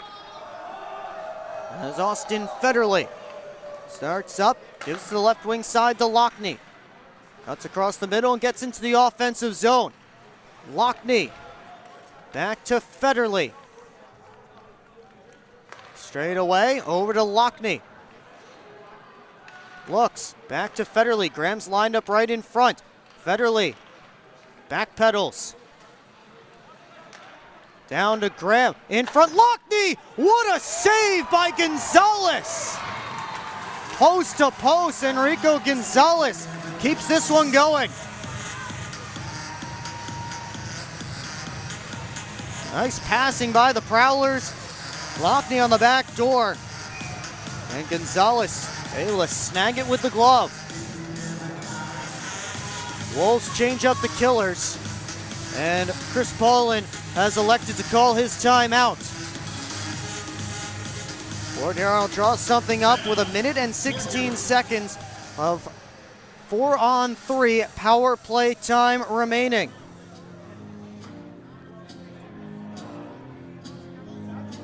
This has been a great game so far. Each team got a goal in the first period, and the Prowlers built a 4-1 lead in the second, and the Wolves started to battle back from there. Wolves, a team that were 1 loss away from getting officially eliminated from the playoffs, but it's not a team that's given up. They scored twice in that middle period, including in the final 16 seconds of the frame, and then Igor Filipov tied it. They scored once with 16 seconds left in that middle frame, pardon me, and then twice here in the third, including Igor Filipov's game-tying goal with just 36 seconds left on the clock.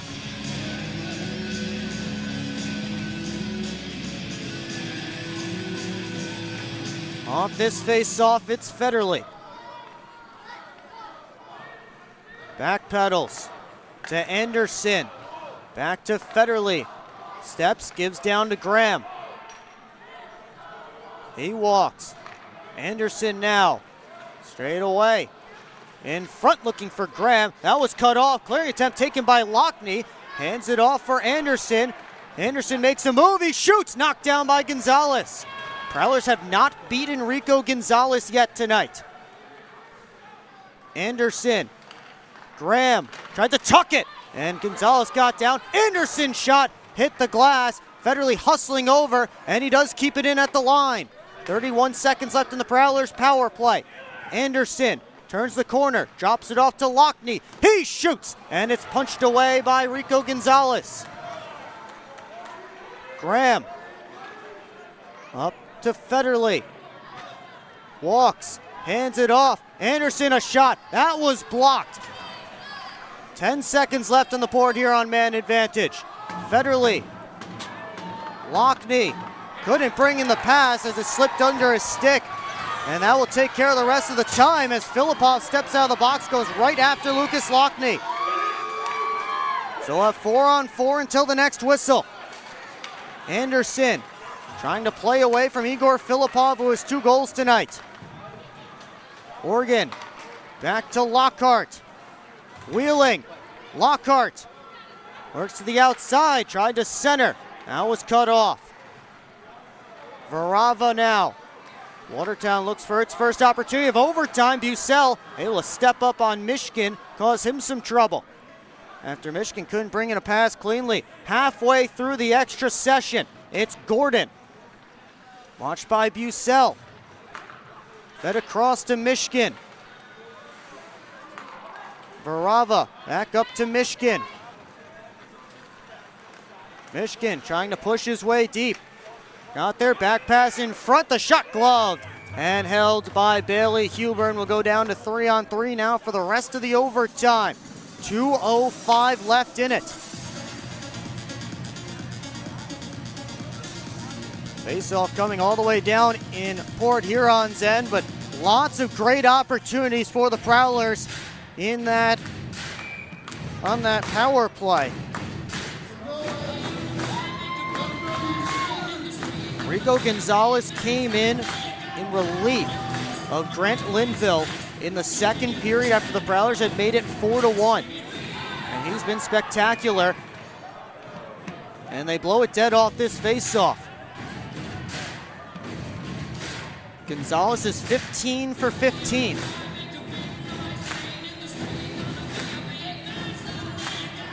Referees are conferring here. Did Brad Ryder win that face-off with his glove? That would be a penalty if he did. It would put the Prowlers back on the power play with 2:01 left in overtime. And it looks like that is the case, at least by the indication from Matt Graham. And yes, Brad Ryder is going to the box because he won the face-off with his glove. You can't do that. And another chance for a 4-on-3 man advantage that looked dangerous and got lots of opportunities. Rico Gonzalez was able to stop them all. See if second time's the charm for the Prowlers power play. They send out that same foursome of Graham, Lockney, Federle, and Anderson. And Federle brings it in at the blue line. Down to Lockney. Federle. Anderson looking back to Federle. Anderson once more walks up top, fake the drop. Anderson turning the corner all the way around the net, tried to play it to Graham. Varava picked it off, but he couldn't get it out because of all the snow along the boards. Puck does escape over the blue line. Prowlers go right back up. Lockney driving in, muscled off by Varava. Then Lockney knocked down Varava. Lockney in a battle. Henning and Graham get on that puck. Henning trying to clear. Graham lifted his stick, and the Prowlers regain control. Minute 10 left in overtime. Federle tried to go back to Graham. He gloves it down. Federle to the middle. Anderson couldn't bring it in, and at his shot blocked. Varava claps it, but not past Anderson. Blake Anderson looking. Lockney unloads a one-timer. That caught the glass, and that is as good as a Wolves clear. 45 seconds left in overtime. The Prowlers quickly move it up. Federle off to his left to Bucell. Bucell driving. Spins back to the top. It's Favaro. Gave it over. Lockhart a shot, and fought off by Gonzalez. 25 seconds left. Lockhart down Main Street. Gave it over the one-timer by Marty. Slipped wide along the ice. Bucell's right in front. Lockhart, Favaro one-timer. And Gonzalez another save. Here's a chance for Newman, shorthanded. Newman had it knocked away by Lockhart. One more chance for the Prowlers with 4. Bucell fakes. Marty shoots and couldn't control it well enough. And we will go to a shootout.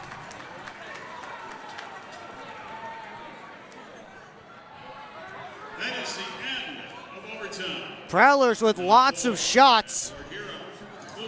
Prowlers with lots of opportunities in the overtime. But Rico Gonzalez stood on his head, and he gets this game to a shootout. Shots 5-1 Prowlers in the extra session. So we'll get a shootout. Prowlers 1-1 in shootouts this season. Wolves 1-2 in the skills competition. The first 3 rounds must be 3 different shooters. Then beyond that, the Prowlers and Wolves can choose to shoot whoever they want.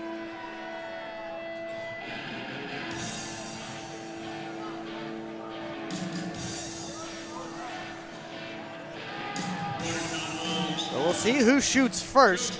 Both goaltenders are in their nets. And the Prowlers trying to pick up the extra point that would secure the playoff spot, their playoff spot in the 2026 Commissioner's Cup playoffs. And the Prowlers shoot first. It's Brett Lockhart who will get the first opportunity. Brett Lockhart has a goal tonight. Working in. Lockhart scores! And the first puck to get past Rico Gonzalez comes in round number 1 of the shootout.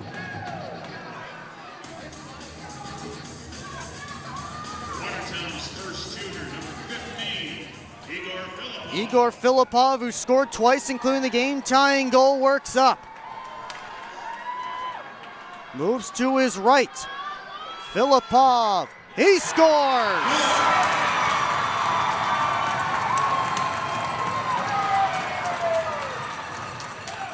All tied up, heading to round 2. And the Prowlers send out Luke James. He scored the game-opening goal tonight.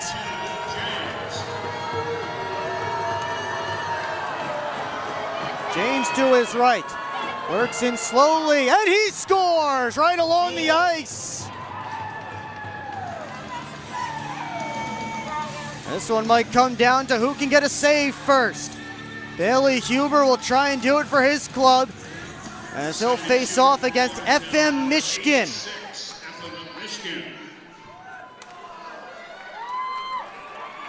Michigan straight on, over top of the net, and the Prowlers have a chance to win it, and it's their captain, Austin Federley. This is Federley's first shootout attempt of the season. He was injured for both Prowlers shootouts so far this year, but he is their go-to guy. Federley to send the Prowlers to the playoffs.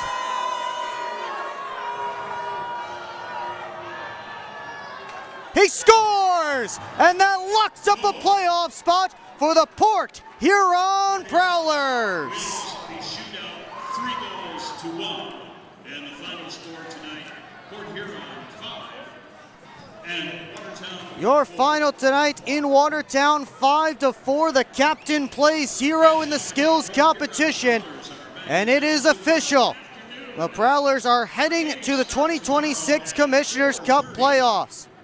With our gates opening at 3 o'clock.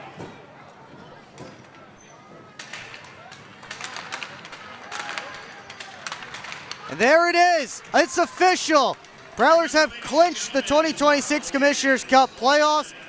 They currently sit in second in the Empire Division, and they have their 30th win of this season. It wasn't pretty, but they got the job done tonight. And they will have one more chance at the Wolves again tomorrow. On Sunday afternoon, little Sunday Fun Day action. We'll have it here for you on the PHP Network. 4:30 puck drop and a 4:15 or so pregame show right here on the PHP Network. Well, the Prowlers go 3 for 3 in the shootout after Rico Gonzalez stood on his head in overtime, and after coming in relief of Grant Linville in the second period, didn't allow a goal until the skills competition.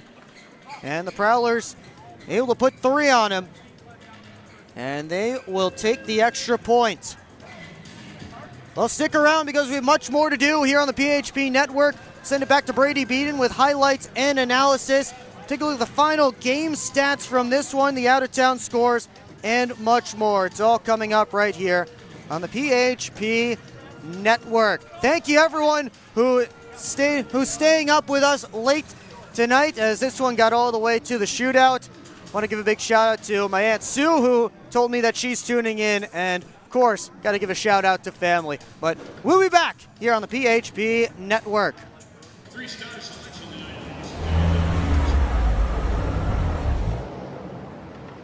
Hey guys, what's going on? Hi guys, we just stopped at Industrial Park Marathon to get some fuel and some snacks before the Prowlers game at McMorran. Nice. Yeah, we just stopped by here at Industrial Park Marathon so I can get a Slurpee before the game. Wait till after the game. If the Prowlers score 3 or more goals, Slurpees will be free. Thanks for the info. I'm going to get my Slurpee after, but we'll see you at the Prowlers game. See you at the game. Go Prowlers! Are you sick of asking somebody else to live your own life? I'm Josh with the Franchise Guys. If you're ready to quit your job or build your empire, I'll help you trim down my 800 franchise brand partnerships down to a few that fit you, fit your goals, and fit your budget. With options from senior care to airplane detailing, there's an opportunity for you. Owning a franchise can have up to a 90% success rate. That's better than job security.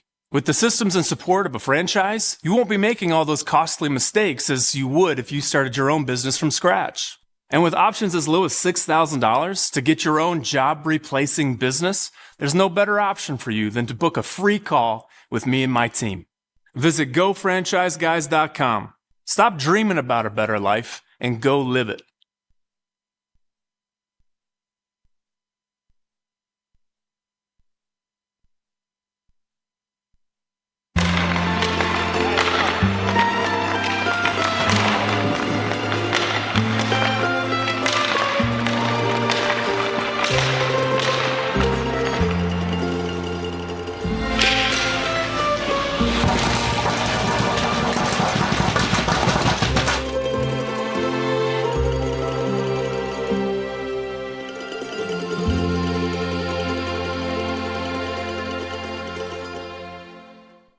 Hey, Spike, my hip meds are costing a fortune. My humans are stressed, and they're pretending it's fine. You're not alone, Max. My humans are cutting back on my flea and tick meds. Ugh, tell me about it. My thyroid pills were draining the kibble fund until we found Global Pharmacy Plus. Online stores? Are they actually cheaper? Way cheaper. They save my humans 40% or more compared to those other big online sites. My humans can finally afford on premium treats again! Yeah, I don't know about this one, fellas. Boys, we don't overcome adversity by backing down. But yeah, I don't know about this one. That's reassuring. We're so screwed. All right, boys. Here's a game plan. LJ, you start with bananas. Wait, why do I have to do the bananas? Because you're the softest on the team. I don't want the bananas. This thing is gonna melt. We gotta hurry up. I won't do it. Okay, both of you. I will do the bananas and the whipped cream. Fets, please continue. Who's paying for this anyway? I am. I just bought my tickets for the Prowlers game this weekend, and the Milk House gave me 25% off my order. Fets, why'd you buy the tickets? You're literally on the team. For the discount. So are you all ready to give it a try? Oh, we're ready. It's true. Get 25% off your entire order at the Milk House, October through April. Simply show your ticket stubs at checkout and enjoy your discounted treat.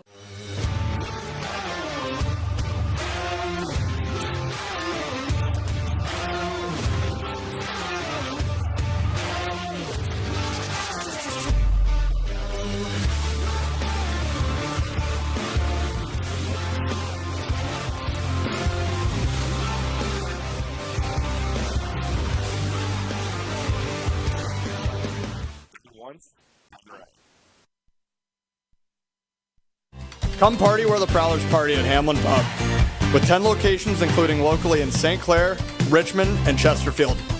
Hamlin Pub is the best place for your hangout. Watch the Prowlers or your other favorite sports teams on their mini screens throughout the pub and get your weekend going with live entertainment every Friday and Saturday. Come party like the Prowlers at Hamlin Pub.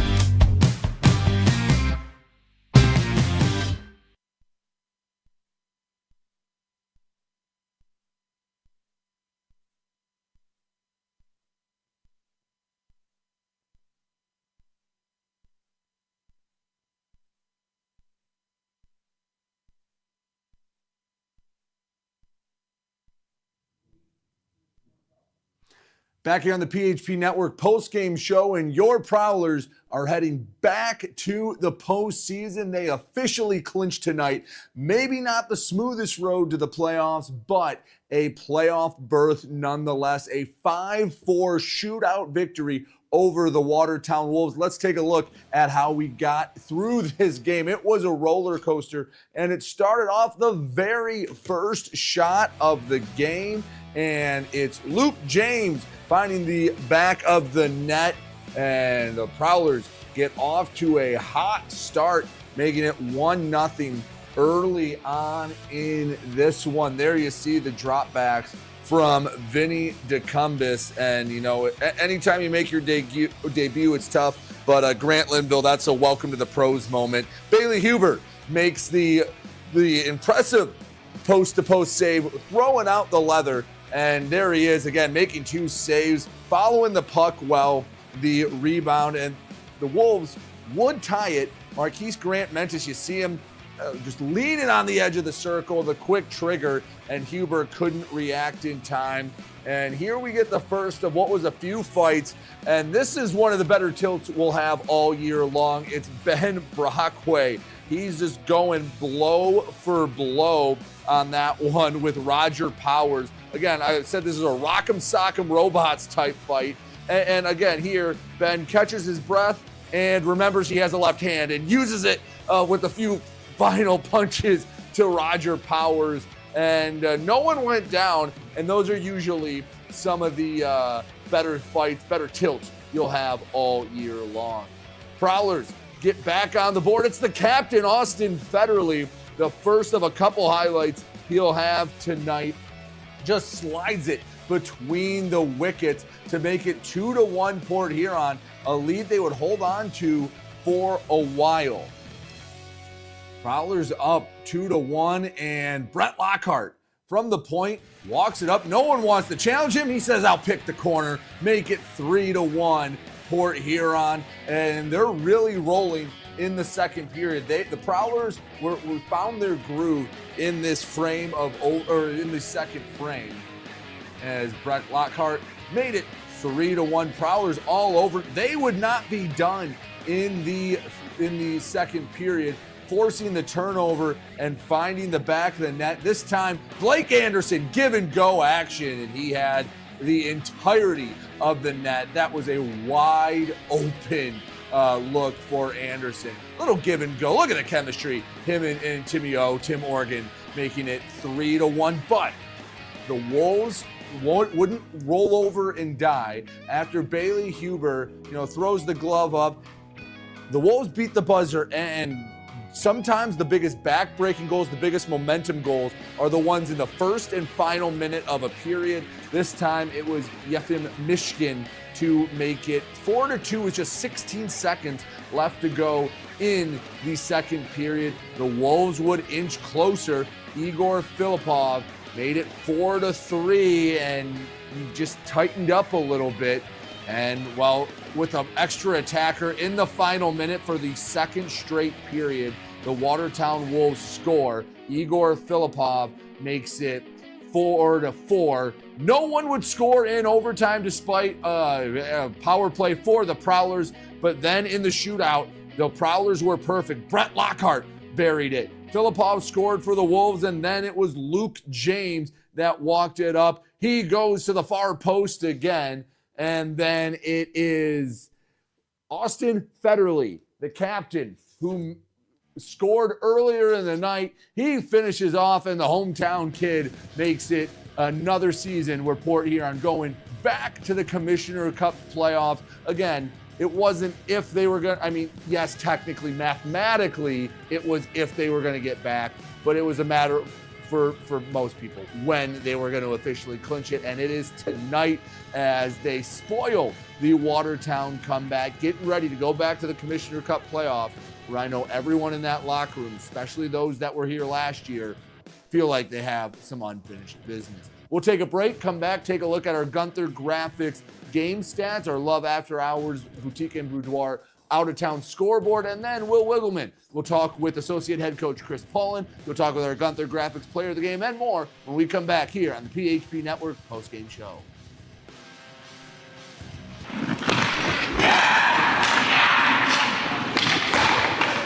Hockey is like a business. One missed pass can derail the perfect plan. Have Taft Consulting help you get your whole team on the same page. They have the expertise to help you follow through on all your goals. Find out how they can help you today by emailing taftconsulting@outlook.com. Hello, I'm home.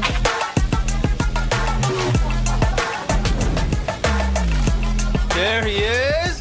What is happening? Relax. We won. They brought back the snack wrap. Spicy or ranch? Spicy. Yeah, go.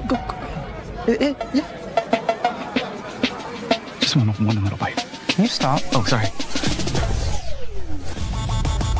Gather your crew. Snack Wrap is back.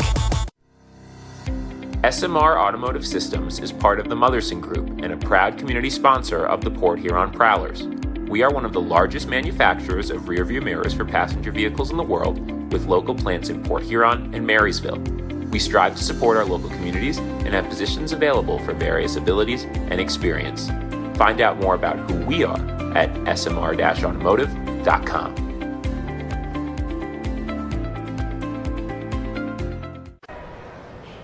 Is that him? Look over there. It's Bob.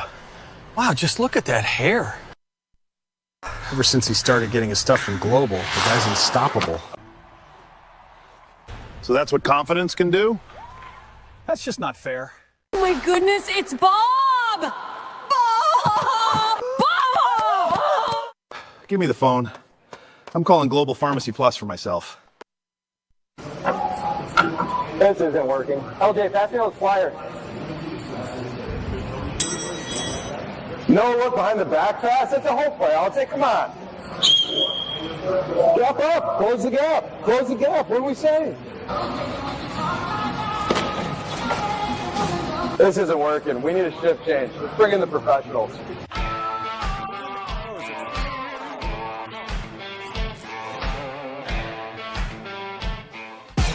What's more authentic than a Hungry Howie's Detroit-style pizza? Nothing. We're not playing around with the pizza of our birthplace. Thick crust, cheese to the edge, sauce on the top. Where it belongs. We've seen a lot of fakes out there. Not here. This is authentic Detroit-style pizza. Order yours now online for $12.99. We sauce the top and rep for the 313 everywhere. We do bold. Hungry Howie's.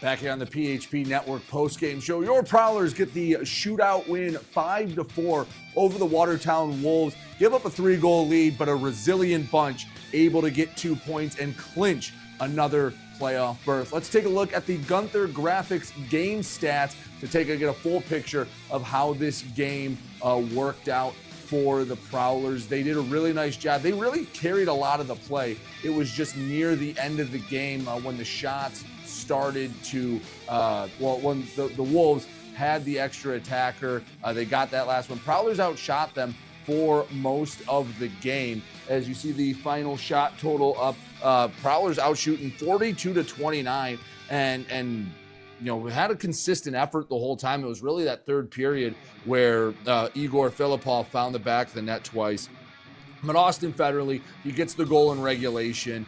In the FPHL, he had the game winner, or excuse me, technically didn't have the game winner in shootout, so he doesn't get credit for the goal. But he ended the game there as well. Lot of penalty minutes between both teams as well. Another CBS receipt worth of games. Now let's take a look at our Love After Hours Boutique and Boudoir out-of-town scoreboard for the final time as looking around the league. Well, part of the reason why the Prowlers clinched, Binghamton blanks Danbury 5-0. Black Bears now 6 straight periods without giving up a goal. Down south, Athens, the Rock Lobsters 5-3 over the Twin City Thunderbirds. The PD Ice Cats 4, Columbus 3, as PD trying to scratch and claw its way down the stretch against a pretty solid Columbus River Dragon squad. How about this one?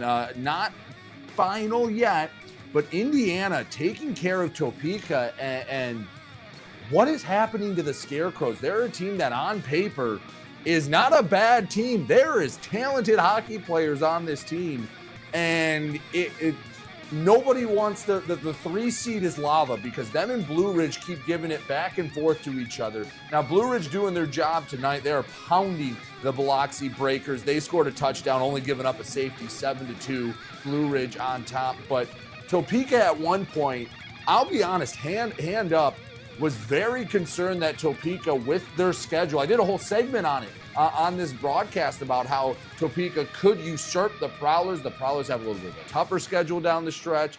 Topeka's very easier, a little lighter, and they are just, they're not doing much else. And one other team that was able to clinch a playoff spot last night, Monroe, they keep their winning ways going. So as we wrap this one up here from the PHP Network studios, Prowlers celebrating a postseason berth as we'll go back out to New York, and Will Wiggleman, he's going to have our associate head coach Chris Paulin. He's going to have our Gunther Graphics player of the game. Will, back out to you. Welcome to the new era of Prowlers hockey. New owner, new store, new horn, fire, projectors on the ice. Yeah, this isn't your dad's McMorrin experience. This is Prowlers hockey. Get your tickets for the show now at phprowlers.com/tickets. Keep up with your Prowlers all season long on social media. Follow us on Facebook at the Port Huron Prowlers, Instagram at PHProwlers, and Twitter at PHProwlers. And you can find more information on our website, phprowlers.com. Here on Prowlers Hockey is presented by Proper 12 Irish Whiskey. Initial shot of the Port Huron Prowlers.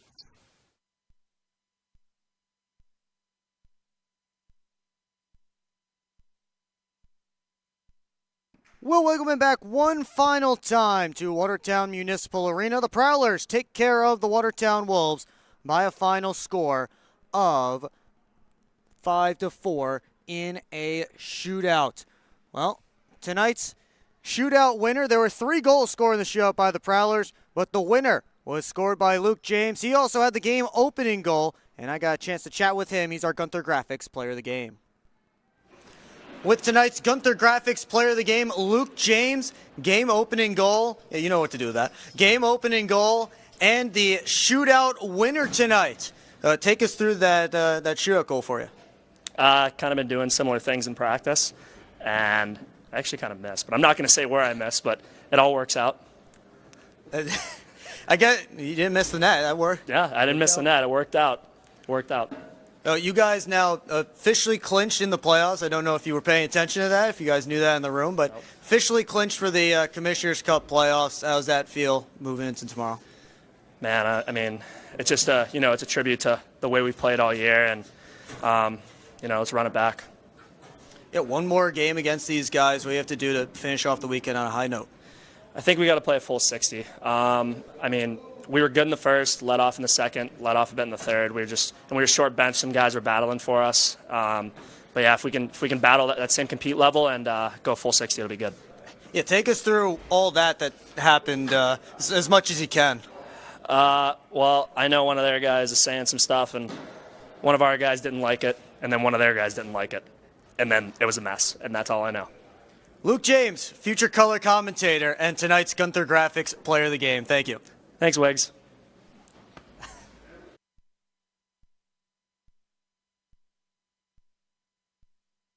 And that was Luke James, our Gunther Graphics Player of the Game. Again, he scored the game-opening goal just over 2 minutes in, and then he got the shootout winner, the second of the Prowlers' shootout goals. Bailey Huber stopped one of two that he faced. Huber is now 2-0 in the shootout. The Prowlers ended up winning the skills competition by a final of 3-1 to get the extra point and officially secure their spot in the Commissioner's Cup playoffs.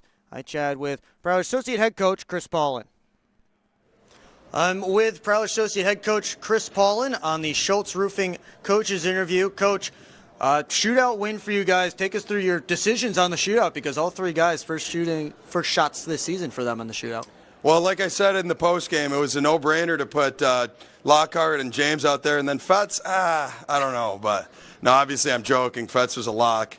Alex Johnson, very adamant about Brett Lockhart going. He saw something he liked. We went there, and then had a couple guys of mine really liked James for this particular matchup with the goalie, and we just saw a righty going on him. So we thought James would be able to score, and he did. And then obviously Fetz is as automatic as it gets in the shootout.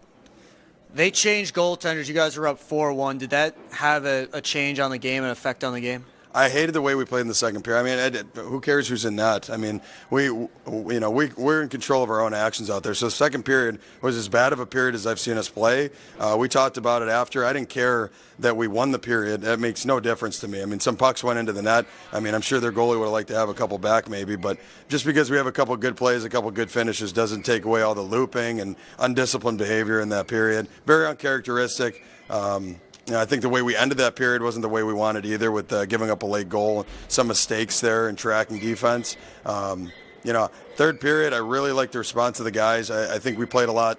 Played a lot better, and then obviously saw guys stand up for each other. I think it was kind of egregious, the stuff Watertown was behind the play. I mean, trying to hurt guys with some of the stuff they did, punching guys in the bench, and then Parsons trying to, ask a guy to answer, and then somebody on the bench grabs him and pulls him into their bench.